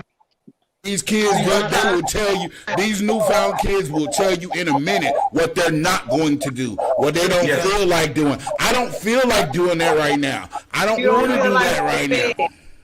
You don't feel like it's the social media. When I was growing up, we didn't have Facebook. We didn't have Snapchat. We didn't have that stuff. We did not. We used to go jump in the ocean 3 times a day. You know what I'm saying? I was born in Jamaica, so I understand. Right. So I was born in Jamaica. It wasn't nothing over there to do. Because I would go every summer home to Jamaica. Ain't nothing over there to do. But get in the water. We played in the bush. And milk the goats. Right. Milk the goats. Get in the water. Come back out the water. Milk the goats again. You better act like you're doing something. I enjoyed it. It was fun. You know, I had my upbringing. You know what I'm saying? Playing around in the outdoors. Like right now, these kids today, you can't even meet someone that's looking for companionship. You got to go online. Because even when I come to this country, you could have seen a nice chick walking and say, how you doing? Now, they say it's too hot. If you don't go online, you ain't gonna see nobody walking. No. Since again, keeping on the topic, international love, parenting, entrepreneurship, and faith. Keep it under the umbrella of the faith. You said you were Seventh-day Adventist. Yes. Okay. Now, Jennifer, did you have the same faith, or did you learn his faith? Because I'm a firm believer that if you're equally yoked, you move in the same direction. But you know, it's kind of difficult if one is a Buddhist and one is a Islam. Then it's like spiritually we're not connected. So how did that work out? Well, I grew up in church, and I'm Baptist. So you know, God was always in the, you know. So we focus on faith dearly, and I've grown to understand the Sabbath. So I always grew up, Sabbath was Sunday. That's what I was brought up to know, We all were, right. But, the wool was pulled from my eyes. Okay. So that wasn't a problem with you awakening and switching over? Yeah. Okay. But my motto is I serve God daily. Yep. We do. I serve him daily. It don't matter what day it is. I know that's right. I serve him and daily. the way I look at it, we're not going to split hairs. If you believe in the same God I believe in, we're not going to sit here and split hairs over, because I go to church on Sundays with her sometimes. You know, if I'm going on a Saturday, she'll go, and then I'll turn around and go on a Sunday. Look at we serve the same God. That's right. Mr. Will, that's nice, because, that statement that Tony said, some people thoroughly believe that if you go to the Methodist church and your husband is Muslim, that you're unequally yoked. That's not a true statement. Because not if you believe in the same God. Not if you believe in God. But this is the thing. Because regardless of what, neither one of y'all can't get each other into heaven. That's something. That's a process that you gotta have a communication with God on your own. So whether you get it, whether you serve, whether you go to church on Wednesday and that's the day for you, and how you get it, the connection that you have with God, your own personal relationship is what's going to get you in or out of here. Because your wife can be saved and you can still bust hell wide open. Okay, exactly. That's why I said, he gave us free will to make the right thing. And we're not going to split hairs over it, because guess what? We splitting hairs over which day, but yet we still out here doing other sin. It's other sin that we do, and hey, no sin is bigger than the other. Exactly. So if we out here still sinning, why are we splitting hairs over this and that? That's right. That's right. Yep. Listen. I usually be on here bucking. You know what I'm saying? I usually be on here bucking. But today, this is one day that I have. That's an understatement, y'all. That's an understatement. Don't listen to that. Say that again. Don't listen I'm a to witness. Say that again for the people in the back that didn't hear you. That is the understatement of 2021, baby. Okay. But tonight, this is beautiful to me because, like I say, you know, it's amazing that y'all have given me hope about marriage. That's right. It's there for you, man. It is. And you're gonna enjoy it. Let me tell you, that feeling will only last to this podcast end. Wait a minute, but TeAma will talk about how her prayers don't go no higher than the ceiling. But apparently they're doing something for legacy to say he looking at marriage differently. Because when the shit he didn't believe in marriage. As soon as the lights go out, that feeling done left the building. Look, I rebuke that. Because I'm claiming for the legacy. I'm claiming that God changed your mind. But I'm just being real because, like I say, the damper for me was, you know, to see people put all they and to me, marriage is all about money. That's what I'm gonna say. Newfound kids. Listen, hey, we got married when we ain't had none. We got married when we didn't have no money. But that's exactly what I mean. I just wanted to, because y'all have shown me today that, you know, that what true meaning of marriage is to endure. Exactly. That's right. It's to endure. Enjoy coming in the morning. Yeah. You know what? Every day I wake up, it's like an adventure. What we gonna do today? What can we accomplish? Yes. That's exciting for me. And I can honestly tell you guys, after 18 years, I'm still very attracted to her, very much in love, like we just met. It's all up. I will say this. Y'all give me hope. You guys give me hope because I'm currently. Go to commercial. You know what? Never mind. For real. Speaking of the I'm gonna finish what I was saying. Forget you, legacy. No, go ahead. I'm sorry. Go ahead. No, I ain't talking to you. I'm talking to that half-pint anti-private eye legacy at the bottom of the screen. Y'all give me hope because me and mine separated. I just don't know. I don't know what's going to happen. I haven't found. I'm just sitting down praying about it and letting God do whatever He gonna do. Yeah. That's all I'm going to say. What advice would you have for other couples? Yeah. What'd you say, Jennifer? Keep this in mind. It's no such thing as perfect. Right. That's the key thing. It's no such thing. Nobody is perfect. Mm-hmm. You know? So once you get over that hump of being perfect, things gonna work out. You gonna, have your ups and downs. But you gotta make what you want to do, the outcome to be. Right.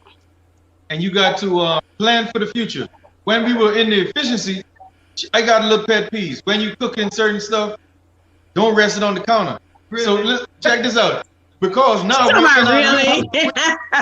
we in our new house, right? Now guess what? The kids, they don't rest nothing on the counter. I said, look, you're practicing. When you get your new home, you think you're gonna be putting some curry chicken on my new counters? So you practice for what's to come. I know that's right. Exactly. Hey, you gotta train them. Exactly. Yeah. Michelle said that's why they're one of my favorite couples. Love their spirit. Oh, thank you. We love Tina you too. said some of those kids are children impersonators. They are adults in kids' bodies. Man, you have no idea. No idea. You have no idea. No idea. You just became my newest, bestest friend. Oh, Don't get your eye black TeAma in front of these lovely guests. We've been best friends since 4th grade, and y'all they don't want to see me have to go there. Lay my religion down for about 30 seconds. Y'all don't want to see that. Yeah. So watch your mouth, Nicole. Watch your mouth. Find somebody that you're gonna grow with, and don't rush it. Yeah. So my buddy, that's right. You were saying you're thinking about it. Just find somebody. Let it marinate. Listen, as you can see, it took us 7 years before we married. We were together 7 years before. We didn't rush into it. Then one day I said, "Man, this woman riding with me through everything. I'm gonna marry her. Yeah. I'm gonna marry her." But it's not a rush thing. So we didn't just say, "Hey, 6 months in it be done." Yeah, I ain't doing. Make sure I'm in it for the long haul. I ain't doing no rushing. I ain't doing no rushing. But what are you going in reverse? TeAma said, Because church what happens is the temple of your heart, not a man-made building. Actually, the church is the people. The church is the people. It's the people. That's it's right, a body that's of believers. That's all it is. But my buddy, you want to do it as soon as possible, because as we get older, right now I'm 43, you start to get set in your ways. So as the older you get, you meet a new woman. Nobody ain't gonna want to put up She's with gonna that. start put, she's gonna get on your nerve and you get on her nerve because you're set in your ways. Hey, I just want to say something. I gotta go, but I just want to say, William and Jennifer, you all are wonderful. It was beautiful to meet you all, and I just pray that God continue to bless you and continue to give you everything your heart needs and everything and I speak and I know you don't know me from Adam, but I speak blessing over you, your household, Appreciate that. and everything that comes into your hand in Jesus' name. We receive. All right, good night, y'all. And a pleasure meeting you. Have a good night now. Yes. Yes. Before you go, let me know when your show's gonna start back. I am starting. Hold on. I can give you an exact date. Let me look at this here calendar. It will be starting back on Monday, July the 5th at 9 p.m. Eastern Standard Time, 8 p.m. Central Standard Time. That is the TCZ Music Box Radio in the Chill Zone on YouTube. You can find me at the D-Lo Productions, or you can find me on YouTube at on Facebook at Down on Low on Tuesday, July 5th. I'm gonna leave from out of here because I still got some cake to do, but I'm gonna leave him here, so I won't be up all night. Okay, but nice to meet you guys. I thank y'all for having us. And thank you for coming. We enjoyed you. We definitely enjoyed you. And I wish y'all many blessings. Thank you. Same to you, Miss Jennifer. I need some of that cake, Miss Jennifer. Okay. She's still baking. Period. Okay. Yeah, we need to sample them live on a show. Yes. Right. You always want your mouth on something. Hey, you see that? You see what I say? That 242. Yes. D Bahama Rock. That's my name. I got you. I was gonna ask you, where did you get that name from? Actually, my middle name is D.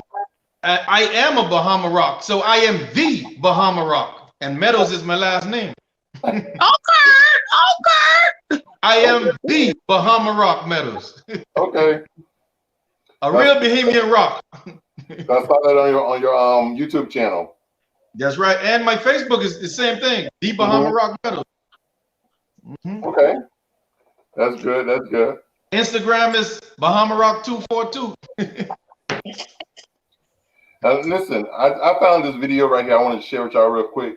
And the purpose of this video is, the whole premise of the video is, we as adults and we as parents have to, from an early age, we have to inspire our children. Not just the little girls, but also the little boys. And here's a video I found that I thought was kind of cute, and I just wanted to share with y'all. Wow. Oh my God. You're handsome? Wow. Can you smile? Cheese? Give me some.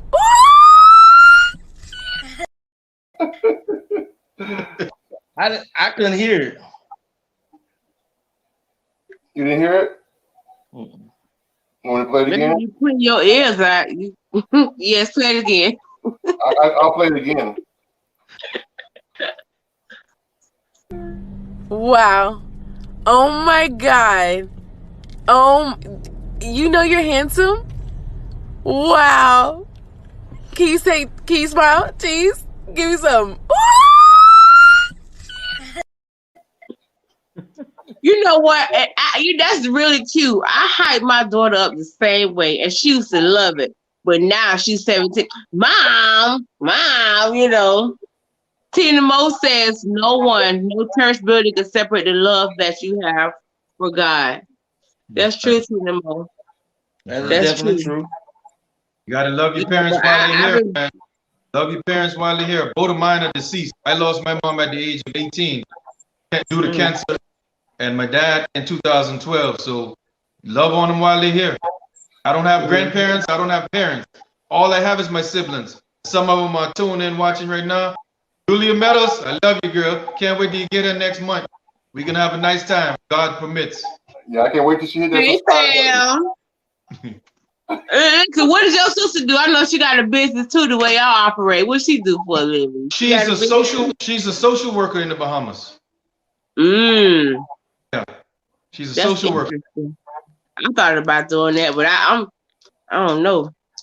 It's hard going in people's houses and dealing with that. She's been doing it a long time. Yeah. So William, what you gonna tell some parents? You gonna tell some parents to whoop their children's ass? That's what you gonna do. No, I want to keep that paycheck coming. I'm not. What? I need that check every 2 weeks. How you think I'm sitting in the classroom and they cuss and carry on? She said, Julia said, loves you too, the baby. That's what they call me, guys, the baby. I'm the baby out of the 8. So William, what advice would you give another individual that wants to start his own business, step out on faith, and but he's been apprehensive? I got this 9-to-5 job. I'm making $10, $15, $20 an hour. It's stability, but I want to do my own thing, but I'm scared. What advice would you give somebody? That's a great question. The best advice I got for you is there's no better time than the present, because something always comes up. Don't be scared to jump. You have to jump. At some point, you have to jump. But people prolong it because they say, well, I got to get this in order, get that in order. Guess what? Those bills are going to never stop. They're going to keep accumulating or keep coming. So there's no better time than the present. Today is a gift. That's why it's called the present. So do it now. Don't prolong it. I've heard a lot of people say, it's easier to find a job when you already have one.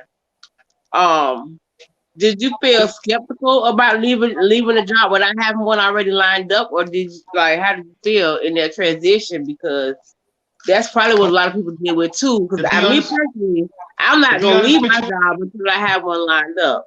But I just want to know how you felt when you went through that. I didn't go through it for long, because what I noticed, every job I went to, I never had to go to the second place. The first place hired me on the spot. So when I get there and I put my credentials down, listen, man, this is what I do. I'm an AC technician, I'm an installer, I'm a duct mechanic, and I'm a service expert. They hired me on the spot. I never went to the second place. You know what? Favor ain't fair. But it's so good. That's right. And the steps of a good man are ordered by God. Hello. Right. So I remember when I was making $20 an hour, and my wife told me one time, we went out to dinner, and she was like, baby, it don't get no better than this. I said, yes, it did. Because I knew where I was going. I once, a long time ago, before her, I left a relationship. I left a relationship. Put the disclaimer on there. I had to put that disclaimer in there. A lady was telling me, I said, look, I want to do my AC business. And she said, no, that's too much work. I want to just work for people and get a check. And I had to part ways, because I know where I want to go. And if you don't want to go there with me, I'm not going to just sit, dormant, and not know if I don't shoot my shot.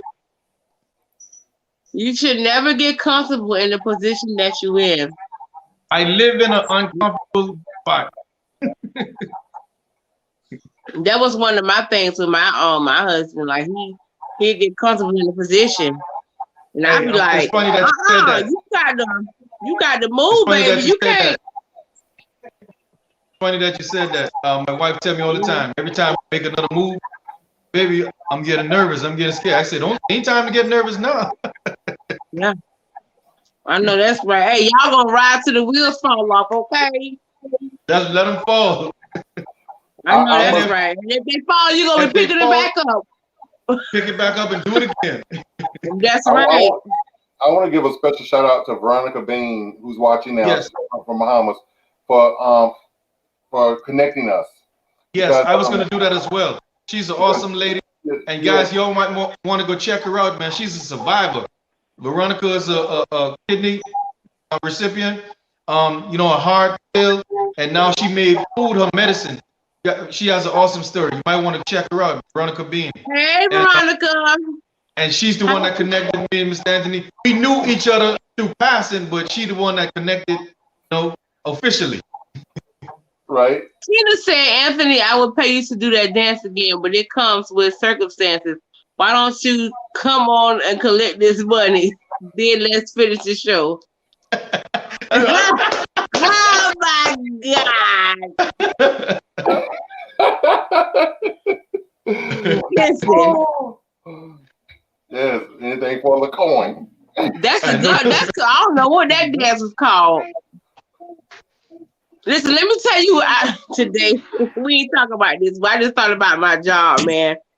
I know I'm at a black school. Like, I was coming up the elevator, and I could hear music. Boom, boom, boom, right? I open the elevator. The whole 8th grade hallway is dark. They got the windows covered. All the 8th graders got 8th grade blocked off. They got on neon necklaces and rings, and they having a little block party with a whole DJ in the middle of the hallway. And the kids tearing the dance floor up with cotton candy in the air, neon lights floating. I say this is a black school. They had a cookout. We had a cookout in the bus loop. Wow. Yep. I love my school.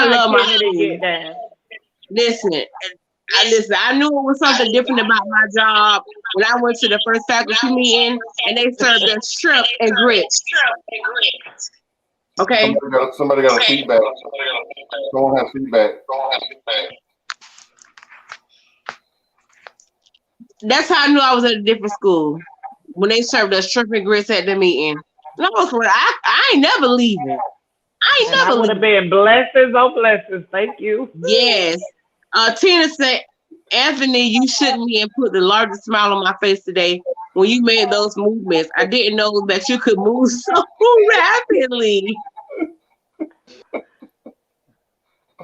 Listen, everybody, we're down to our last 14 minutes of the show. So, again, being that it's Father's Day month, I want everyone to do a shout out to their father and tell a brief Father's Day story that they could recall from when they were kids. Like I said, I myself have never had a father in my life, or if I did, I don't recall. The feedback is kind of thick. Everybody just mute for a second. Everybody just mute. Testing 1, 2, 3. Okay. So, like I said, when I was a kid, I didn't have a father figure in my life, so I didn't have a father story to tell. However, like I said, the first week I told a story about my Uncle Robert, and the second week I told a story about my godbrother Chauncey, who was an amazing person to look up to. Another father figure type story I want to share with you guys tonight would be my Uncle Robert once again. Dude was simply amazing. I must say, I remember one time that we were at school. I think it was I want to say Roosevelt Middle. I think it was. There was an issue at Roosevelt Middle. I was in probably 7th or 8th grade, and the people on campus, of course, didn't know, but the staff members didn't know that he was my uncle or that we were related. So there was a situation where I think they were trying to either punish me or chastise me or something for something I supposedly did and I didn't do. But he happened to be walking across campus, wanting to take something for one of either my cousins or somebody or another relative. We had a bunch of relatives at that school. I had like 3 or 4 cousins, and one was his son. So he was always on campus for either me, him, for one of us. So he happened to be on campus, and I saw him, and I was like, Uncle Robert. And the staff members who knew him, knew what he was all about, and that he didn't play the radio when he came to us. But like I said, they didn't know that I was attached to him. So he's like, yeah, what's up? I said, come here. So he's like, you know this young man? And he was like, yeah, he's like my son and whatever. And they were trying to explain to him what I supposedly did. But of course he wasn't buying it. And some kind of way he made them change their verdict or change whatever they thought they were going to do, because he was, like I said, he wasn't having it. So he stepped in and stepped up to the plate and became like my superhero. So I want to thank Uncle Robert for that. So that's my Father's Day story. Well, I guess I'll go next. It's not a deep story, but one day we went out to eat. I was a kid. I had to be like 6, maybe. I ordered cheesecake. So I ate a piece of the cheesecake and I brought the rest of it home. So one day passed and I didn't eat it. 2 days passed and I didn't eat it. So my mama told my dad, hey, don't eat that cheesecake that's on your cheesecake. Leave it alone. Another day passed. Tony, don't eat that cheesecake that's on your cheesecake. My daddy came around the corner the 3rd day, maybe the 4th day. I ate that cheesecake. It was so good. And mama was like, I don't know why I told you not to, because Anya licked all over that cake. All over, from the top to the bottom to the middle. Mm-hmm. You know my daddy agreed to TeAma. That's my story. I don't really have a bunch of stories, so I'm just thinking of what I can think of, to contribute to the team. I have a bunch of stories about my dad. He was a good man, I miss him. I miss him a lot. But he used to take me to work with him. He was a security at one point at a place called Cape Eleuthera. It was a resort. And overnight, I was only like maybe 5, 6 years old, and he would take me to work, and we would be on the bridge all night because he don't get up till 7 in the morning, killing mosquitoes. But just to be in his presence and have company with him, I was looking for his approval, so I'm his little man, you know what I mean? So I would stay up all night with my dad. He'd take me to work. I was like 5 years old. Fast forward a couple of years, I took the car one night, and the car broke down in a field. I was taking watermelons out of, I can't say who field. I had to go wake him up. The car broke down, and the car's loaded down with watermelons. I'm telling you, William, you remind me of my dad, because he took my granddaddy car too, and the car broke down, and he had to call my granddaddy too. What you got going on, man? T. Mo said, don't tease me, Anthony. It ain't like I'm asking you to climb the pole or something. Trick me. T. Mo said that was called Throw That Blank by 2 Live Crew. I'm his manager. Oh, God. Well, tonight for me, I'm gonna talk about my brother. We call him Abe. His real name is Abraham. And growing up for me, really not having a biological big brother,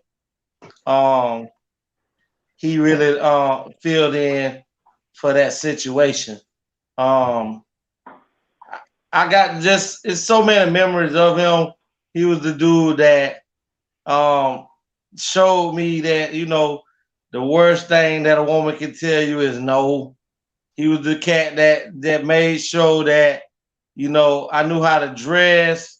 I knew certain things about, you know, a man should always have some money in his pocket at all times, because it's kind of hard to talk to a woman.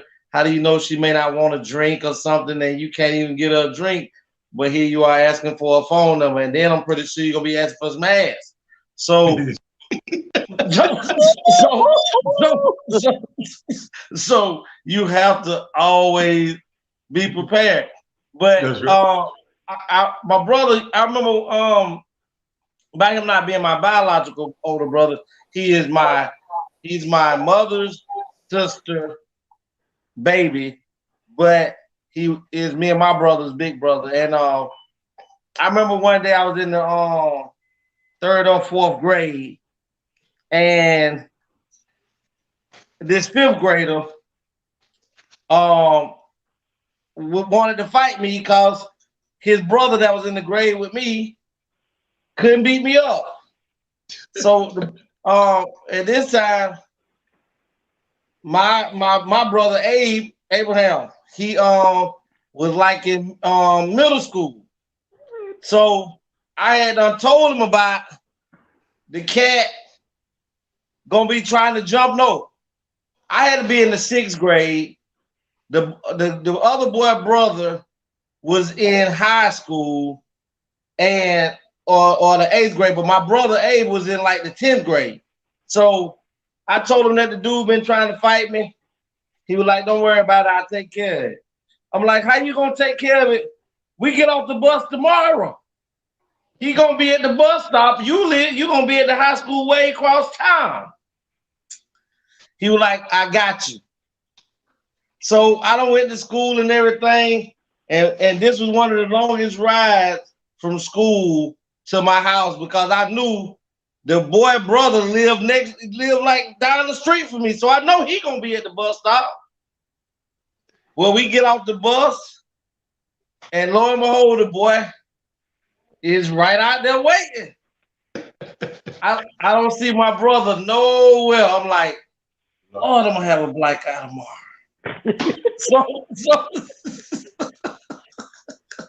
So no lie. All of a sudden, when the bus pull off, I hear this car come down from the other side, and it's riding so fast that when it hit the brakes, it slid on into our yard. Oh my goodness! It's my brother. This nigga done went and got his mama car, and I drove to my mama house. And I'm talking about, I don't know who parked the damn car. All I know it was in my mama's yard. And the cat, when my brother jumped out, he jumped out and went straight. He said, "Where that?" Yeah. I say, "That's him right there. That's him." So now the dude see my brother, and he was like, "Oh, I ain't got no problems." He said, "Let me tell you something." He said, "You see these two right here? These two right here, they belong to me. If you put your hands on them at any time in life, I'm gonna take your life and I'm gonna take your mammy life." This is what my brother told his boy. Right. And I was like, "You gonna kill his mama?" We kids. But you know, and the reason I'm gonna talk about him is because my brother was and he still is, you know, he's going through right now. He's going through an addiction, and it's been on him for about 20 odd years.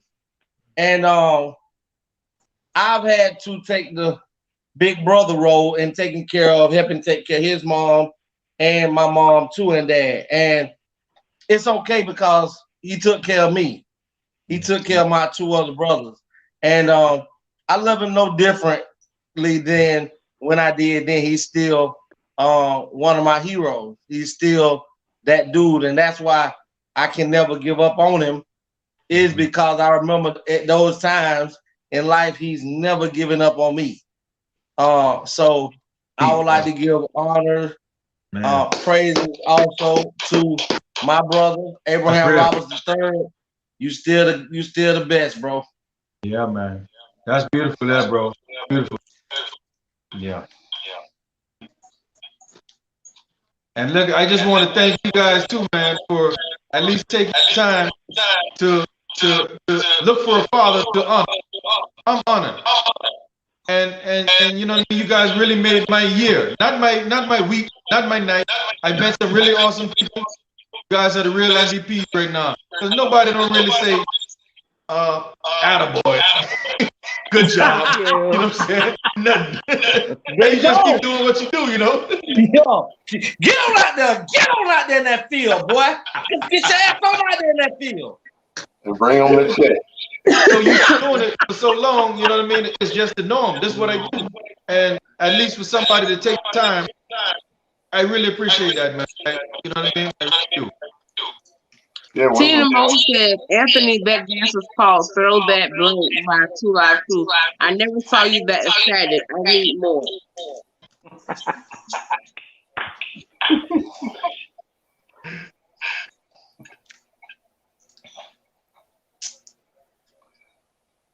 TeAma. I don't know. Every week is the same. Every week is the same thing. So listen, let me help y'all. With me, I don't be wanting to share my dad with nobody. I had an amazing dad. So we already know that. But if we gonna go out for anything that ever impacted my life, somebody got a feed bite. Mute out. Legacy is you. It's always legacy. It's legacy. But anything that would probably have impacted my life more than anything, you know, I was born legally blind. So I was always told I would never be able to see. And my dad was just determined. He was determined for his daughter to see. This man put his money into me and literally was like, anything they could do, you can do it too.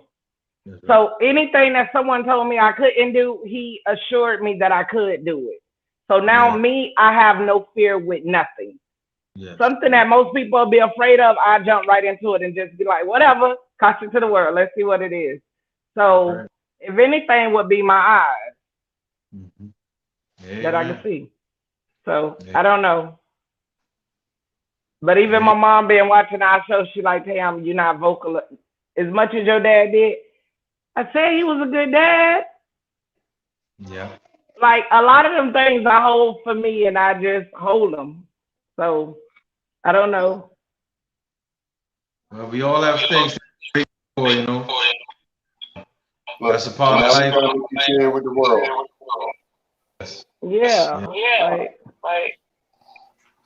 Well, this brings us to the conclusion to another beautiful show.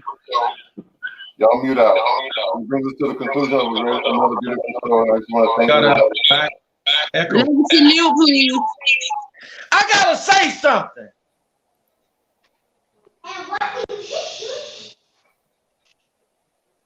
Kamal said, I have a story I would like to share. Can you get me on?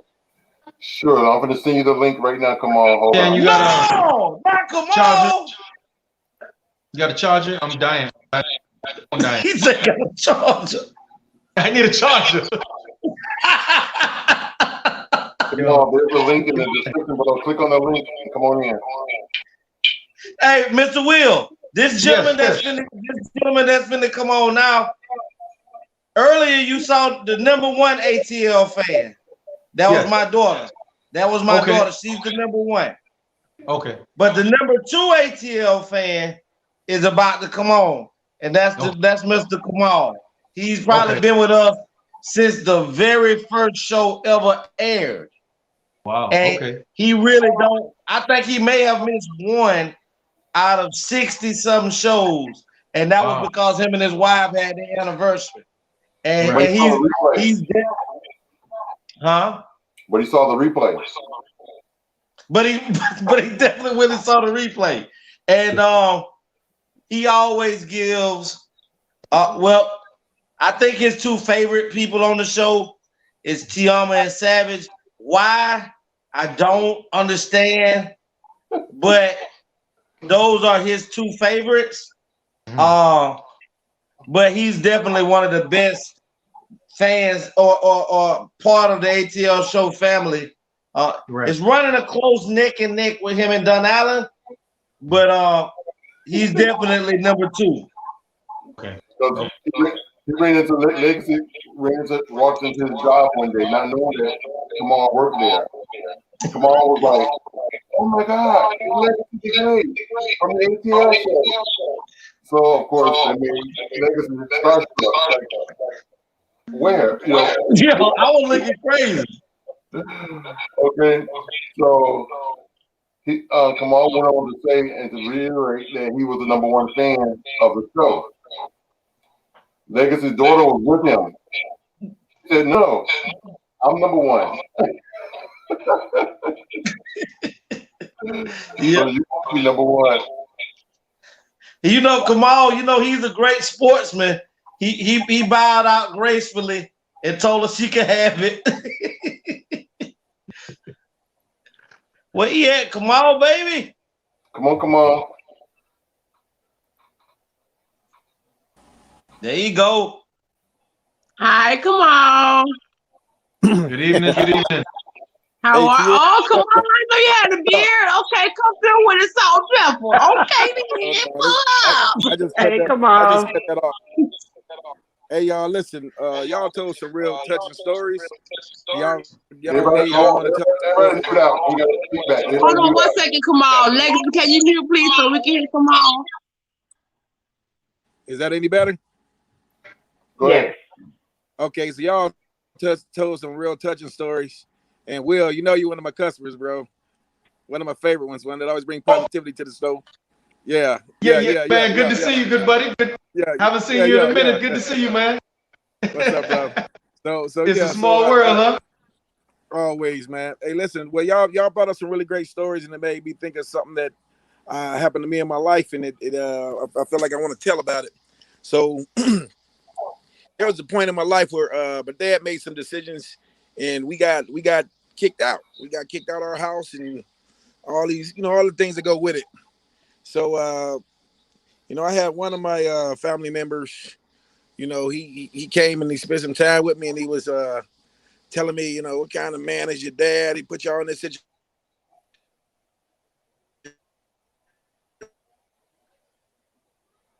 Shake it off.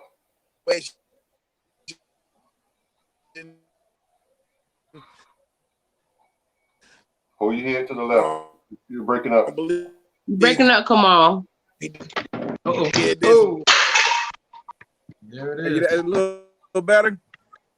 Go ahead. So he said a whole lot of right things about my father, and I actually fed into those things as a child. I'm like, yeah, my dad ain't, whatever.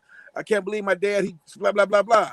And then I spent some time with one of my other uncles, just the very next day, and he asked me how I was feeling, and I said, Uncle Earl, my dad. I can't believe my dad did this and this and that.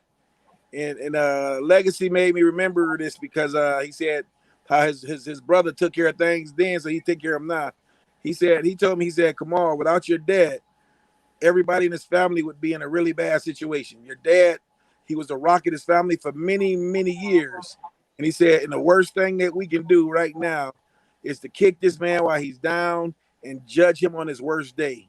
So please do not judge your dad on this simple time you got right now, because remember, there was a time when there was other people in this situation, and your dad is the one that pulled us up and put us up as a family. And that was just something I remember. I had one family member that was promoting my father to be a bad man and bashing this man, and I had another family member that said, "No, don't do that, man. Don't kick a man while he's down, and don't judge a man on his worst day." So right. that was somebody, and that man, I remember him. I remember him on a regular basis. I think of him probably almost daily. And when it comes to like the fatherly figure, that's what we as black men have to do. We have to make sure that we don't kick other people when they down. We have to make sure that when somebody needs a hand, we should, if we can't give the hand, damn sure don't kick them and push them further down than they are. That was I all agree. I had to say. I Thanks agree for with letting you. me in. Appreciate it. I agree with that 100%. Thank Kamal for coming on and sharing his story. Thank you for Kamal. We love you. Thank you, buddy. Always. Appreciate it. Well, like I said, so we're about 9 minutes over our time, and we were waiting for Kamal, but it was well worth it. Absolutely. Mr. Will, do you have any closing remarks you want to say? Yeah. About anything? I want to say to everybody that's still watching, man, don't forget to subscribe. The awesome show. I met some awesome people today, and I don't even want to go. You know what I'm saying? So I don't even want to go. The atmosphere, I love the atmosphere. You know what I'm saying? And you guys, trust me, man. I could tell when I meet people. I could be around somebody for 5 minutes and can't stand them, and then I could be around people for 20 years and never butt heads. You know, so you can tell when you're around people that's sincere and care. And good buddy, find that love, man. Find somebody that you can grow with, and it's gonna be sweet. You're gonna love it, man. I'm trying to tell you. And I just want Mr. Will. You know, before you go, right? Yeah. Can you hear me clearly? Yeah, I can hear you clearly. Yes, sir. Oh, okay. I didn't get a chance to do it when we came on. Right. And I don't know if you and your wife went back and watched some shows prior to the show. Right. But there's a slogan that goes with this show before me and TeAma normally switch out on me and Savage usually switch out in doing this. She does it so eloquently. Right. So tonight I am going to give you the opportunity to grace the world. Yes. With our monologue slogan at the end of the show. And you gotta tell the world. You ready? You showed it. You gotta tell the world. A.T.L. ho! hey, A.T.L. ho!